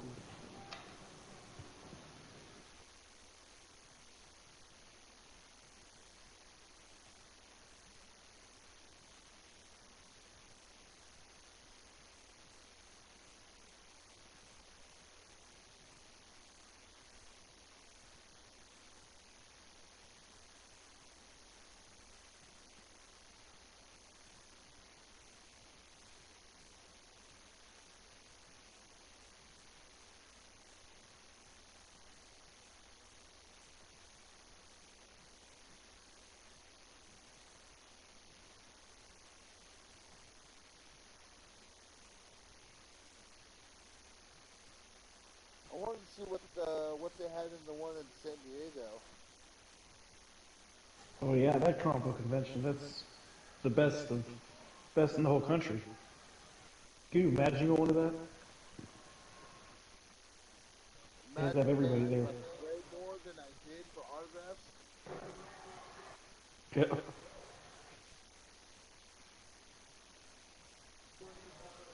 I've only been to a few of them. They were a long time ago.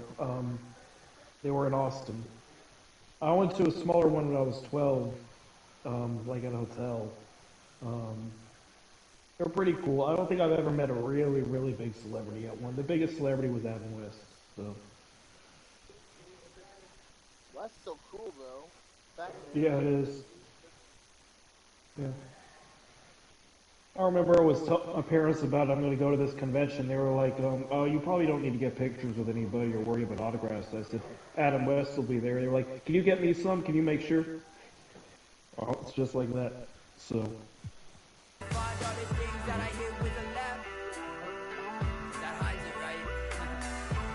My favorite rider is Jeff Johns. He's a great rider. As far as today, the best rider around today, one of my favorites is Jeff Johns. So I built a wall, panicking, but I won't fall. Late night, phone buzzing on the nightstand. I was way too deep to the goddamn. Did it take us?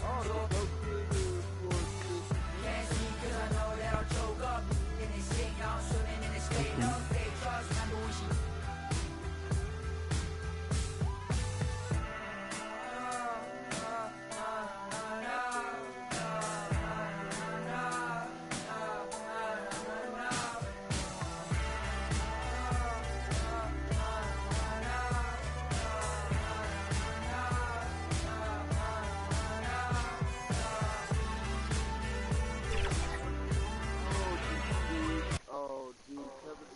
Greetings, folks. Thanks for tuning in to 2K Sports for our latest presentation of NBA basketball. I'm Brian Anderson. Alongside Clark Kellogg and Grant Hill, Allie LaForce is our reporter. Allie, take it away. Thank you, Brian. Jimmy Butler has a single-minded focus. He said, I don't need an MVP. I don't care about anybody's opinion. No trophy means anything except for the Larry O'Brien. I want to be a champion. I mean that. I'm willing to do whatever it takes to win. I don't doubt him, Allie. Thanks very much. Well, a chance to check out some stats for Chris Middleton. And for an idea of where his offense is right now, take a look at his true shooting percentage decreasing over the last 5 games. He desperately needs to find his stroke tonight. So the opening lineup for the Timberwolves. Bojan Bogdanovic out there with Jimmy Butler. Then it's Dwight Howard. Then there's Bogdan Bogdanovic. And it's Van Vliet in at the point. And for Cleveland, they've got Rudy Gobert. Marvin Bagley is out there with Chris Middleton. Then there's Stephen Curry.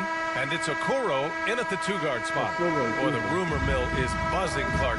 Here in the middle of the year, how's that affect you as a team? Well, all of that outside noise, whether it's the rumor mill or dynamics within the team, when it's outside noise, it can have a real negative effect because you just don't know how players are dealing with that and if they're dealing with it constructively. So With the amount of trades in the NBA, though, I know that players typically are relieved when the trading deadline passes. Howard's shot's good.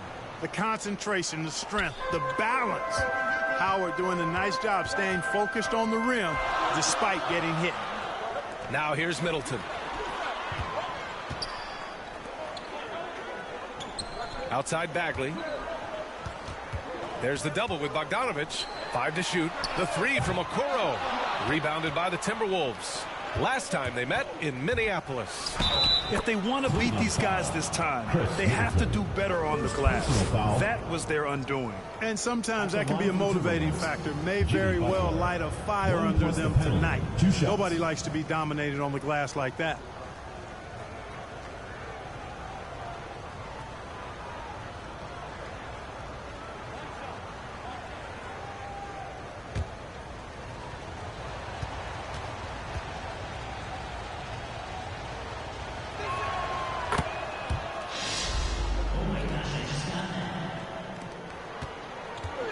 Curry with it. Boy, you have to be impressed with his numbers. Averaging almost 36 a game. Butler against Middleton. Pass to Okoro. Shot clock at 6. Oh, they get a hand on it. Van Vliet with it. Middleton covering. Outside Butler.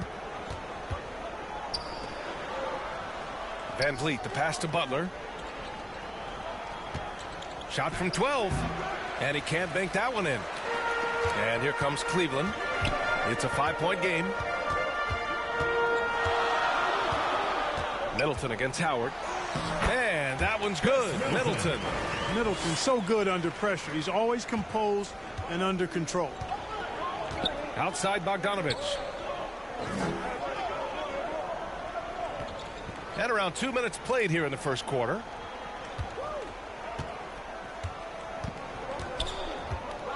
Six on the shot clock. Butler.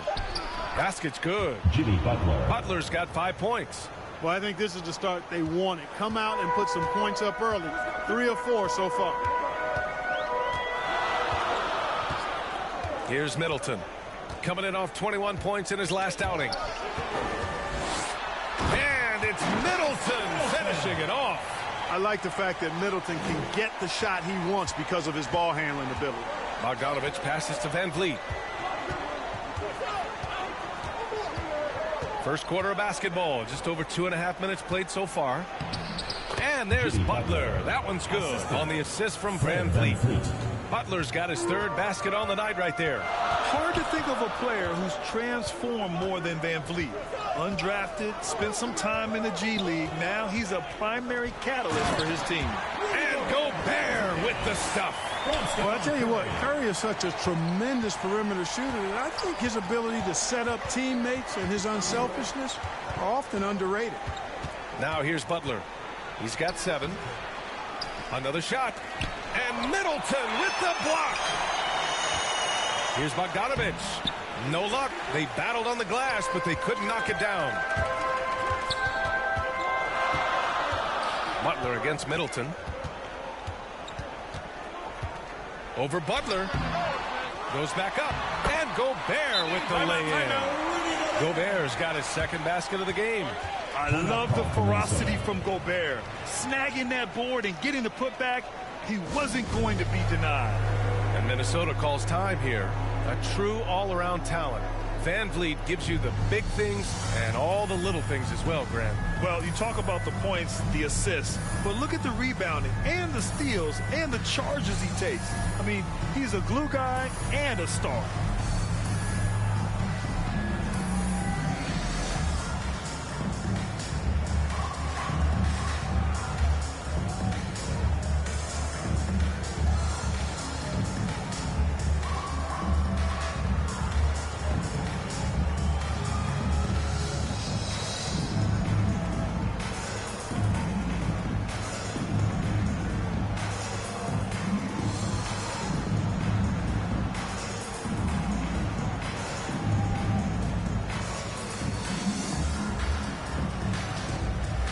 And the Timberwolves will go for a different look here. Christian Wood is checked in for Howard.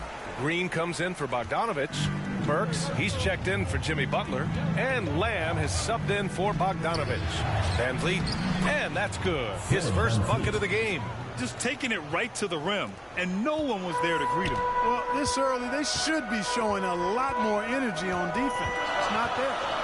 Here's Okoro. Now quiet so far offensively, searching for his first points of the game. The shot off that time. Some solid D from Wood. Outside Burks. A minute 37 left in the opening quarter. To the inside. And the basket by Wood. Well, that's nice movement. Quickly and well done by Wood as the roller. Gets open and finds a shot. For Cleveland, they've gone 4 of 7, shooting a solid percentage. Curry gets the bucket. And you like the balance here. Not just falling in love with the 3-ball. And so it's Minnesota with it. 3-point lead. Wood outside. Outside Burks.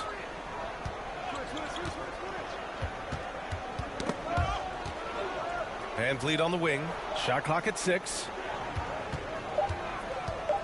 13 feet out. Here's Wood. No luck on that one. And it's Cleveland the other way. For 3, Robinson. And it's good. Assisting on the play was Curry. And that makes it a tie ball game. And that's what they want to do.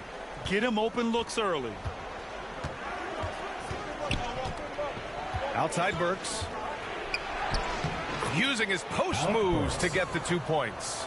He picks the exact right moment to get himself a clear line to the basket.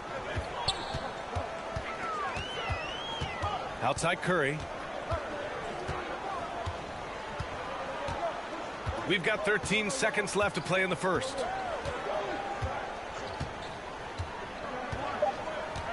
Here's the 3. That shot off the mark.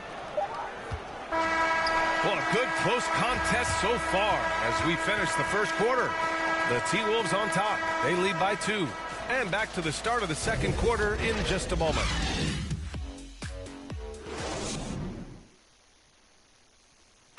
And the championship medal of Stephen Curry, not in question. He understands the mental approach necessary to win. Stay in the moment and just focus on here and now. We have to follow that kind of game plan. Stay in the moment, do what we do every single night, and go get it. Well, in years past, the Warriors were the juggernaut. Grant, now they've got some competition. And Steph, one of 4 players in NBA history to win multiple scoring titles, rings, and league MVPs. I mean, BA, you can't argue with his methods. And this has been a fairly close game through the first quarter. We'll see what happens here in the second. All right, let's quickly break down the game, what we've seen so far from the Timberwolves, guys. You can really see the strategy coming in. Get the ball into the painted area. Yeah, and it's worked. They've got a clear edge and points in the paint. Now we'll see if they go with a more balanced attack or just keep on pounding it inside. They've got Duncan Robinson.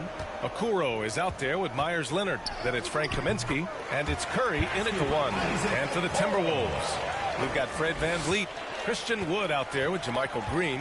Then there's Alec Burks, and it's Lamb in at the 2 spot. Now here's Wood, coming in off 12 points in his last outing. Here's Van Vliet, and it's cleared by Stephen Curry. And Cleveland shooting 67% for the game. Just outstanding. And looking at the career of Curry, his legacy is set. The titles, records, numbers all cemented him as a legend. Back to Kaminsky. Over Lamb. Kaminsky can't hit. And for Minnesota, they're shooting a solid 53% from the floor. Green. And it's hammered home by Green. And plays like that one can make the difference in a close game. And it definitely got the bench on their feet, too. Making a statement for sure. I mean, we'll see if they can maintain that aggressive approach, guys. Cleveland calls timeout. At times, some have doubted Curry's legacy. Hard to make a case against him, though, in my opinion. I agree, B.A. He has produced in every capacity. It's just a matter of how great he is.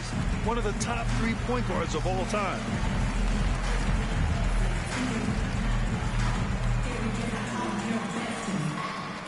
Get ready for the Death Squad.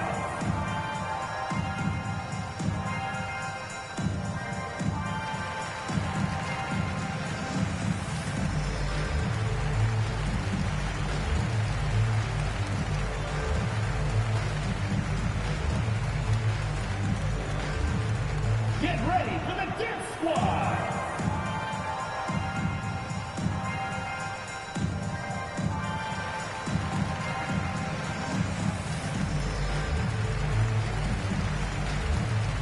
Both teams will make substitutions. And these are the top rebounders in the league. The fourth spot held by Rudy Gobert. Just so strong on the boards. That's a skill that helps your team win games.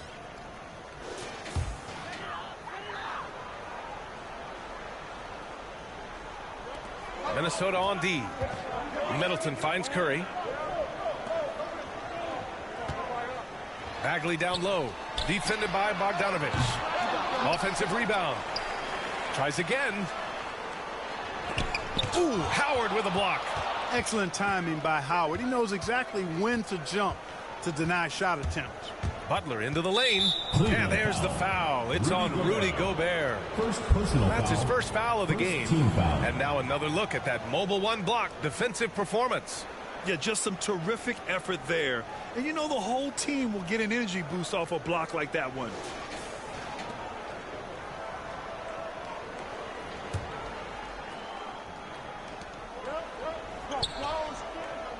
Outside Butler.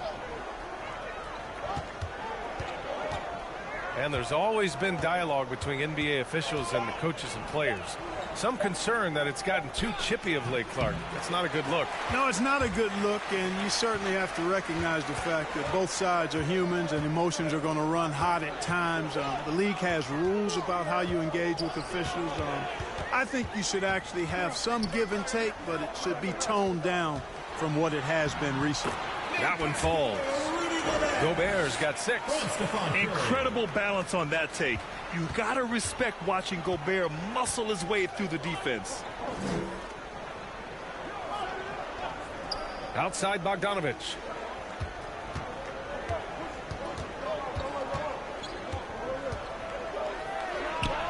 And that misses everything.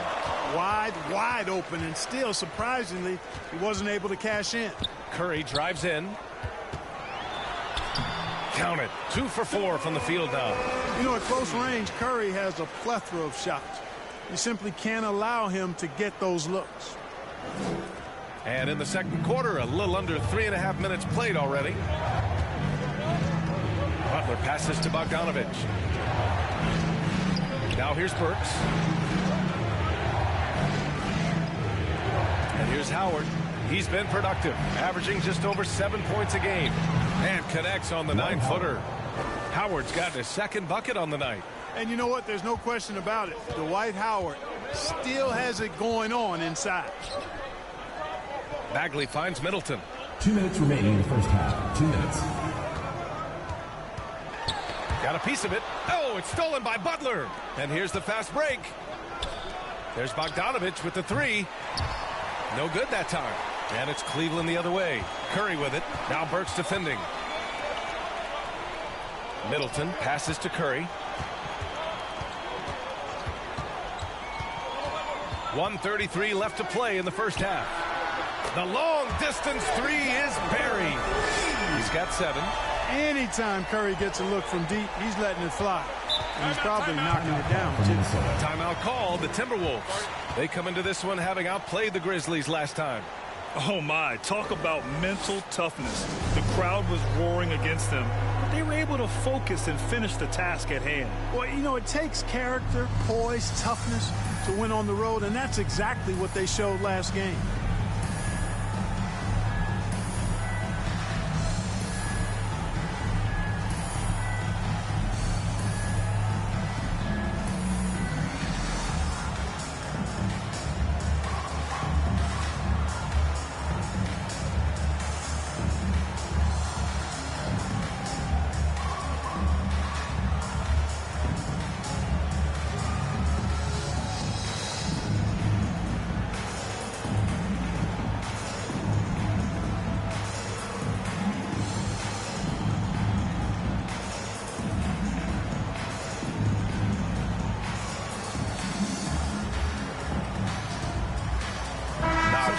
checked in for Bagley. Christian Wood is checked in for the Timberwolves. Van Vliet comes in for Burks. The jump hook, and too long on the shot. The battle of the boards has been something to watch. Yeah, tit for tat on the glass. Just one more aspect of what's been a very closely contested ball game here. Now here's Gobert. Curry's shot is off. Well, I don't think he's performing up to his own expectations, but they still find themselves out in front. To the middle. Shakes him. He can't hit that time. And it's Cleveland the other way. They're coming off that loss against Denver. Defensively, they weren't up to the task. Didn't play as a cohesive unit, and it really hurt them. And, you know, that's all about effort, and I'm sure their coach let them have it for the lack thereof. Now here's Van Vliet. Coming off a 22-point game against Memphis. And he also dominated the glass out there. He hit the boards hard and often. They're punishing those late defensive rotations, getting good looks inside throughout the half. 17 seconds left in the half. Wood against Middleton. Here's Gobert. And out of bounds. Minnesota will have it. You know, I think he may have forced that pass when there was really no reason to.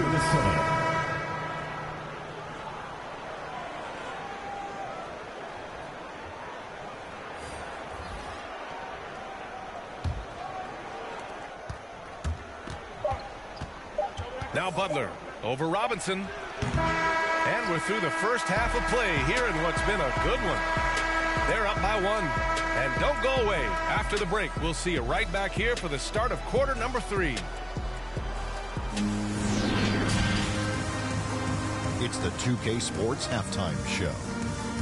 It is a good game we have here after one half of play. Everybody, welcome back for our halftime show. Ernie Johnson, Shaquille O'Neal, and Kenny Smith. And guys, for Cleveland, Kenny, what's your viewpoint? This is what the home fan loves to see. Their squad coming out and putting together strong performances. We'll see a couple individuals stand out. But what really stand out is how hard they work and how they're playing together. How about you, Shaq? What'd you think about Minnesota? Well, their strategy to pound inside has worked well, so I wouldn't get away from it if I were drawing up the second half, man. Keep working into the posts, and you got to win that physical battle. And that's going to do it for us here. The second half of action is coming your way.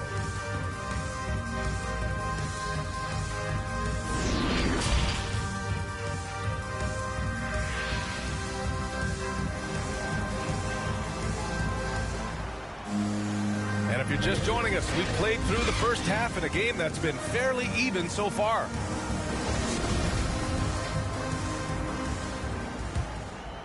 Here's Okoro. Stephen Curry is out there with Okoro. Then it's Marvin Bagley. Then there's Rudy Gobert. And it's Middleton in at the 3, the small forward. That's J.B. Bickerstaff's 5 as we get going in the second half. Bogdanovich finds Van Vliet. For the lead. Good D by Gobert. You know, I think the effort on defense there has everything to do with why he missed that shot. Well done. Hey, if you can't block it, sending him to the line can be the next best thing. Yeah, exactly. Prevent the layup, give him a little bump, and then maybe they'll think twice about coming into the lane next time. And if they don't think about it, at least they might be distracted by your presence.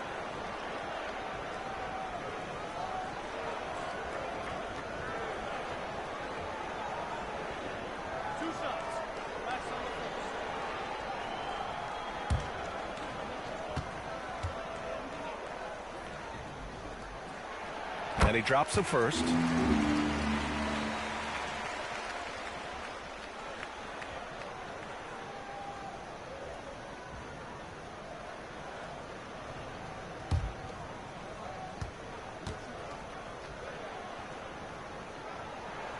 That one falls, so he hits both of them. Minnesota with the ball. They trail by 3. Van Vliet, the pass to Howard. Butler with the ball. Back to Howard from the low block. And it's Gobert with a rebound. Gobert's got his 8th rebound here tonight. Pass to Okoro. The rebound by Bogdanovich. Man, I can't believe he blew that gimme, guys. Well, I know he's frustrated about that. And the wrist injury for Bojan Bogdanovic set him back a little in recent seasons.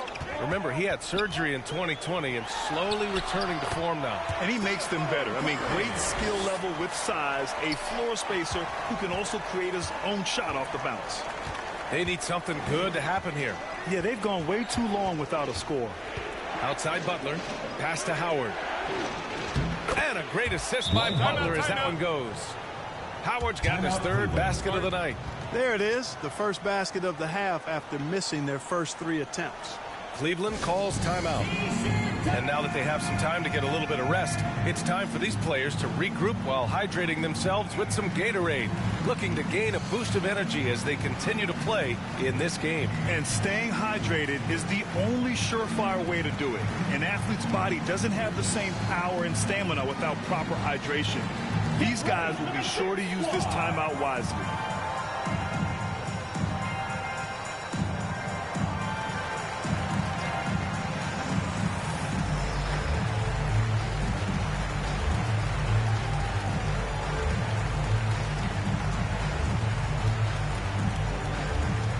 Get ready for the Dance Squad!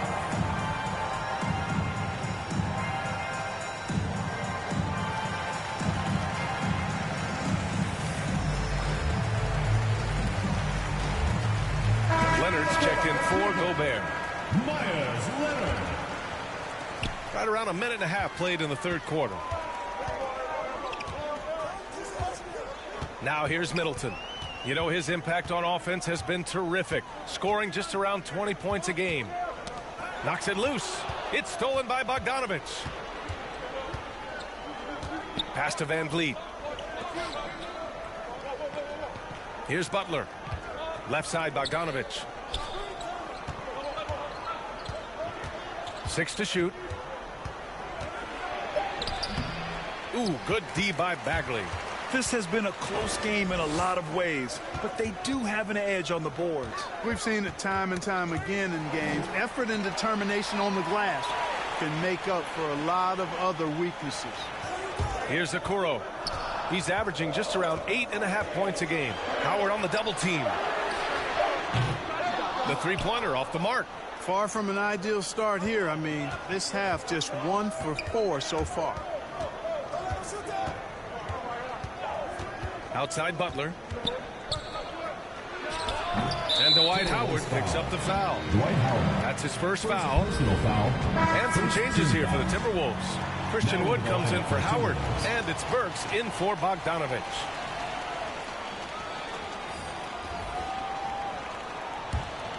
For Cleveland, they've gotten only 1 of 4 shots to fall in the second half. And there's the call on Christian Wood. That's his first foul. And some changes here for the Timberwolves. Green's checked in for Van Vliet. And Lamb has subbed in for Bogdanovic. Jeremy Lamb.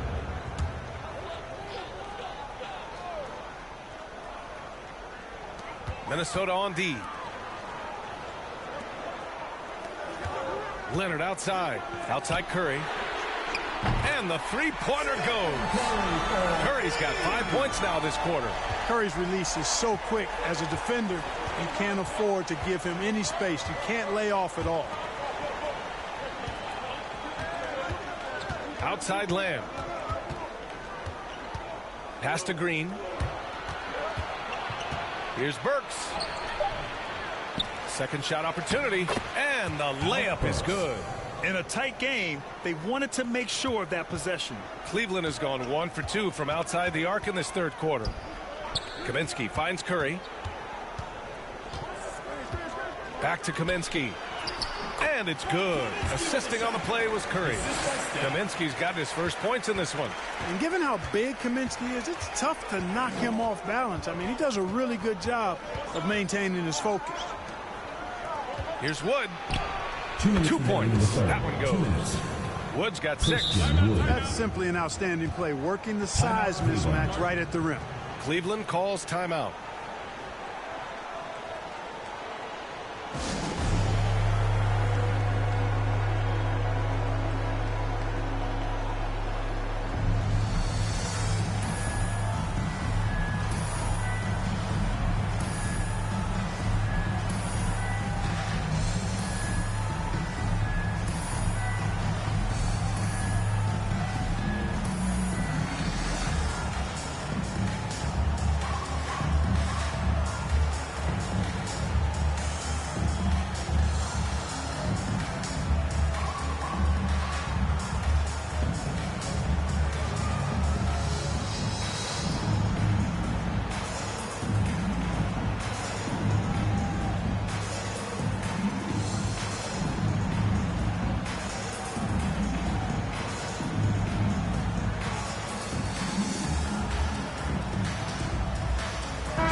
He's checked in for Robinson.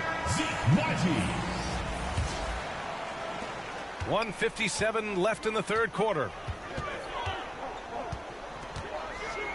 Outside Curry. Oh, and there's the whistle on the shot. So 2 free throws for him coming up. First personal foul. That one on Lamb. And Curry is always a threat to shoot, which is why defenses sometimes get too aggressive guarding him. At the line for 2. And some stats here, guys. The scoring breakdown for Cleveland. Boy, guys, I really like how they've driven the ball to the basket in this game. I mean, they've been very aggressive with it. And another thing, they're doing a great job of getting inside and converting around the rim. I really love their aggressiveness. And that one falls for Curry. So many of the hopes for this team rest on Curry's shoulders. It's an immense responsibility, but he carries it out with fire and optimism. Chris Middleton's checked in for Leonard.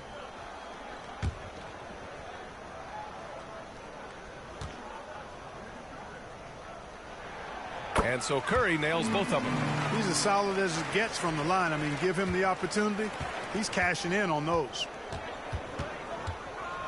Here's Burks. And he's going to the line for 2. The official saw contact while he was going up. Shooting from Minnesota. It's on Stephen Curry. Taking 2 shots.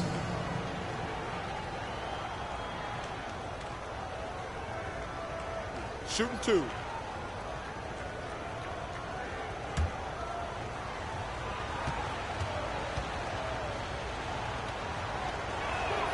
And he knocks down the first one.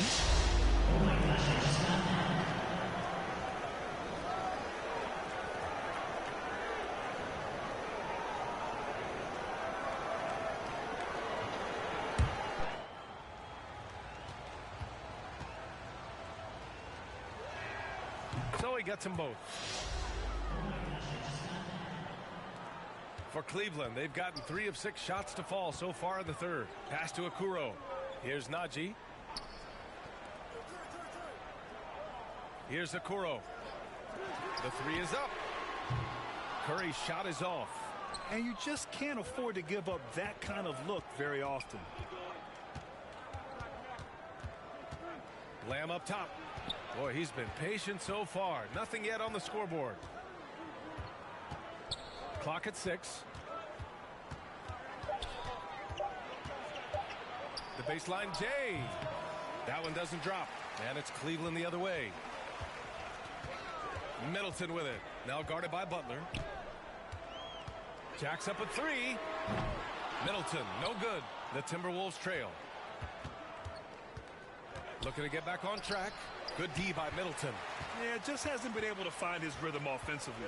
And that's having a ripple effect. There's 31 seconds left to play in the third quarter. Going inside. That one's wide left. Most nights this shot would have been his, but the defender gave him just enough trouble. Pass to Butler.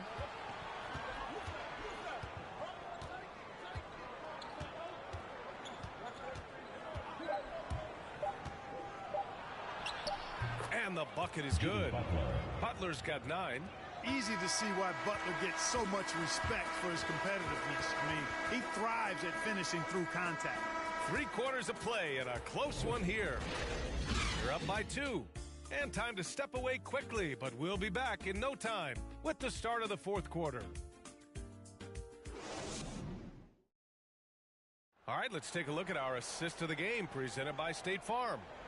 This is the definition of team chemistry. I love to see this kind of communication and connection between teammates leading to the perfect pass. For me, next to the big-time alley-oops and monster throwdowns, passes like that are probably the next best thing when it comes to sweet-looking NBA highlights. It's the fourth quarter, crowd. Get up and... Well, this has been a great contest so far. I imagine the fourth quarter could have more action in store for us. And a look now at the 5 for the Timberwolves to start the fourth quarter. Bojan Bogdanovic out there with Christian Wood. Then there's Bogdan Bogdanovic. Then it's Fred VanVleet. And it's Howard in at the center position. Curry with it. Middleton outside. Pass to Najee. Here's Okoro. Here's Nagy, defended by Bogdanovich. From outside, off the mark. And this is exactly who you want taking that shot. He just missed it. And here's Howard. Right side, Bogdanovich to take the lead. And it's Gobert with a rebound. Gobert's got rebound number 10 tonight with that last one. Here he goes. Ooh, Howard with a block. And it goes out of bounds. That one off Howard. How about that strong defensive performance for this half's mobile one block? Oh, terrific defensive intensity right there. Getting stops like that is crucial for them right now. Bagley's checked in for Nagy. Marvin Bagley.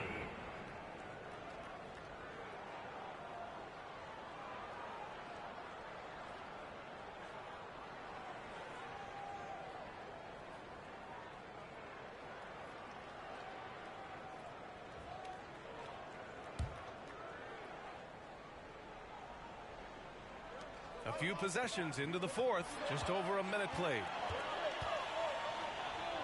Pass to Okoro.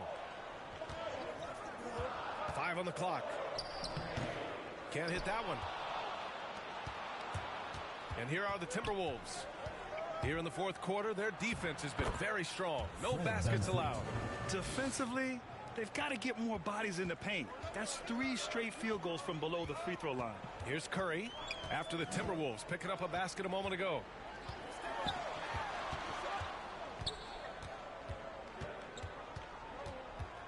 Pass to Middleton. Here's Okoro. The 3 from Curry. Wood grabs the board. Wood's got 4 rebounds in the game. Bogdanovich on the wing. Now Howard. Shoots over Curry. And it's Bagley with the rebound. You know, you'd like to see a little more effort there defensively, but maybe they wanted him to take that shot, baited him into it. With all eyes on Steph when he has the ball, his teammates find openings, and he finds them. Now a timeout called by Minnesota. And looking at Marvin Bagley, the talent is evident. A big man who can go out and get you a double-double any night. Plays with just an infectious energy, too.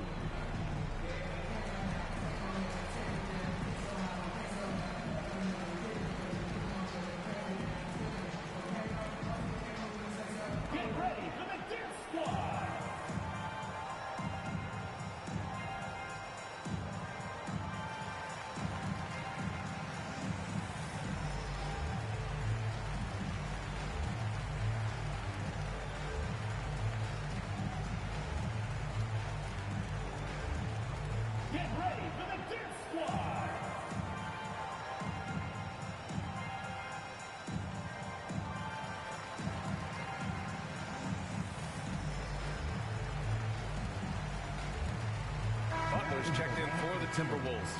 Let's check in with our reporter, Allie LaForce. Over that last break, I got a chance to hear what Chris Finch said to the team. He told them this is a game that we can win. It's a game we should win. We've matched those guys step for step. From this point forward, let's try to force them to play at our tempo. Appreciate the report, Allie. Bogdanovich passes to Howard. And it's cleared by Stephen Curry. Cleveland has gone 0 for 2 from outside here in the fourth quarter.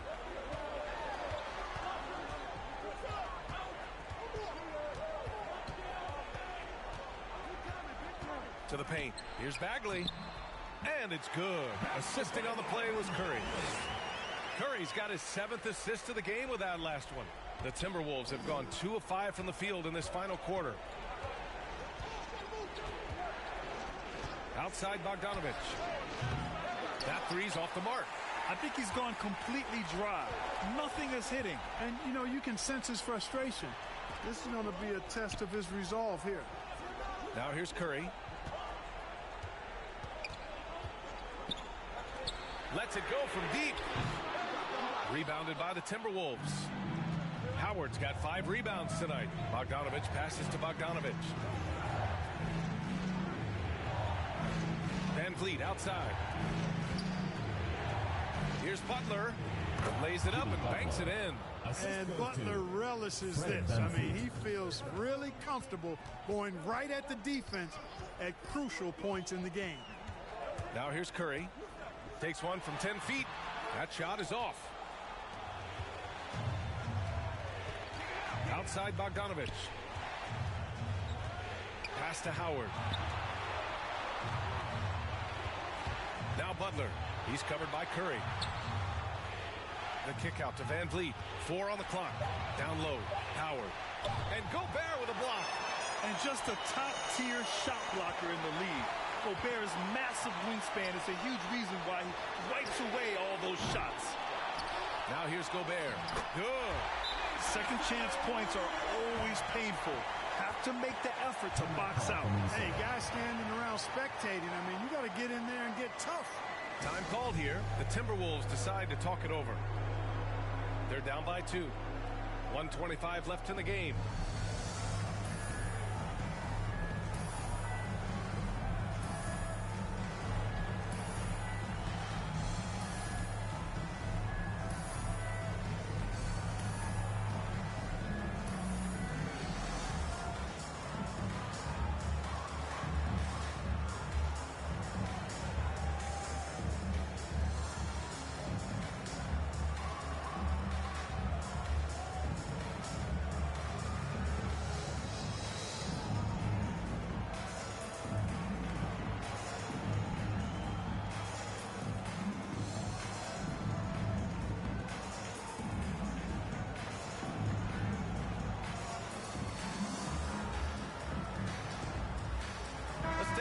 Present the New Balance Player of the Game, Stephen Curry.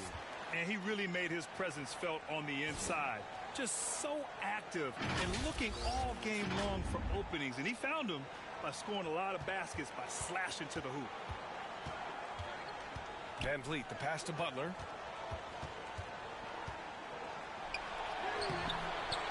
Second chance shot. And it's Gobert with a rebound. Gobert's got rebound number 13 for him here tonight. The teardrop. And Curry puts it in. Curry's got 9 points now in the second half. And Steph relishes taking key shots. It's what he's out there to do. Butler into the lane. And he can't jam it through.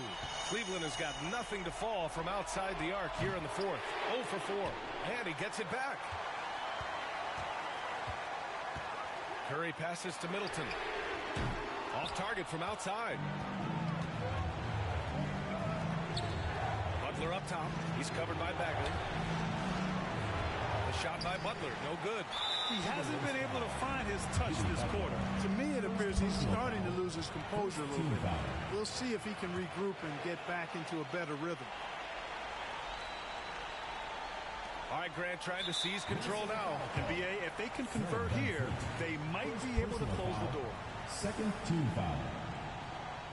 Shooting for Cleveland, Stephen Curry. 2 shots.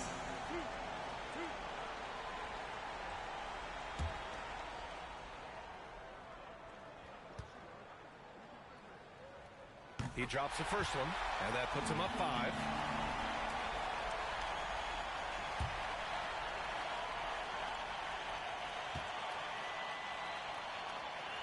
So he gets them both, and it's a 6-point ball game.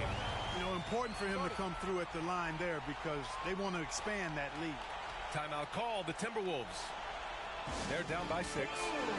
24 seconds left to play in the fourth quarter of this one.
24 seconds left to play in the fourth. Van Vliet misses. And now they decide to foul intentionally. Yeah, and there's no question they have to foul. Now, I'm sure they would have preferred to avoid it. They didn't really have another option. I mean, I thought they did a nice job getting it in his hands and making sure he was the guy who'd go to the line.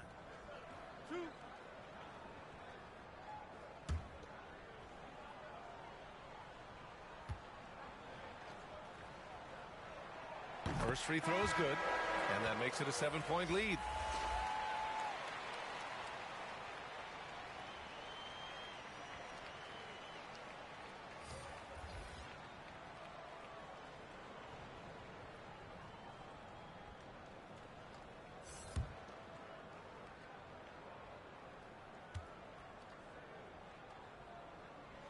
And so both free throws good, and it's an 8-point ball game.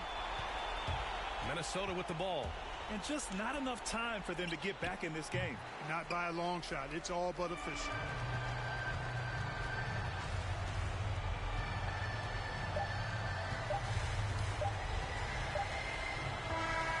And so the home crowd treated to a win. A competitive game. You have to feel like this crowd gave them a little extra edge. Yeah, they really fed off the energy. You saw their activity level go up. Just a tremendous performance. And now we have Allie LaForce standing with the player of the game. Allie, take it away. Thanks so much, Stephen. A big-time victory tonight. What aspect of this win pleases you the most? It was a full team effort. Obviously, you look at the stat sheet, but the little things I'm talking about that we did to win the game tonight are huge. That's when it's winning time, we showed up, and that means a lot. It's got to feel good to see it come together. Thanks so much. All right, Allie, thank you. And that'll do it, folks. For Grant Hill, Allie LaForce, and Clark Kellogg, this is Brian Anderson thanking you all for tuning in tonight. We'll see you next time.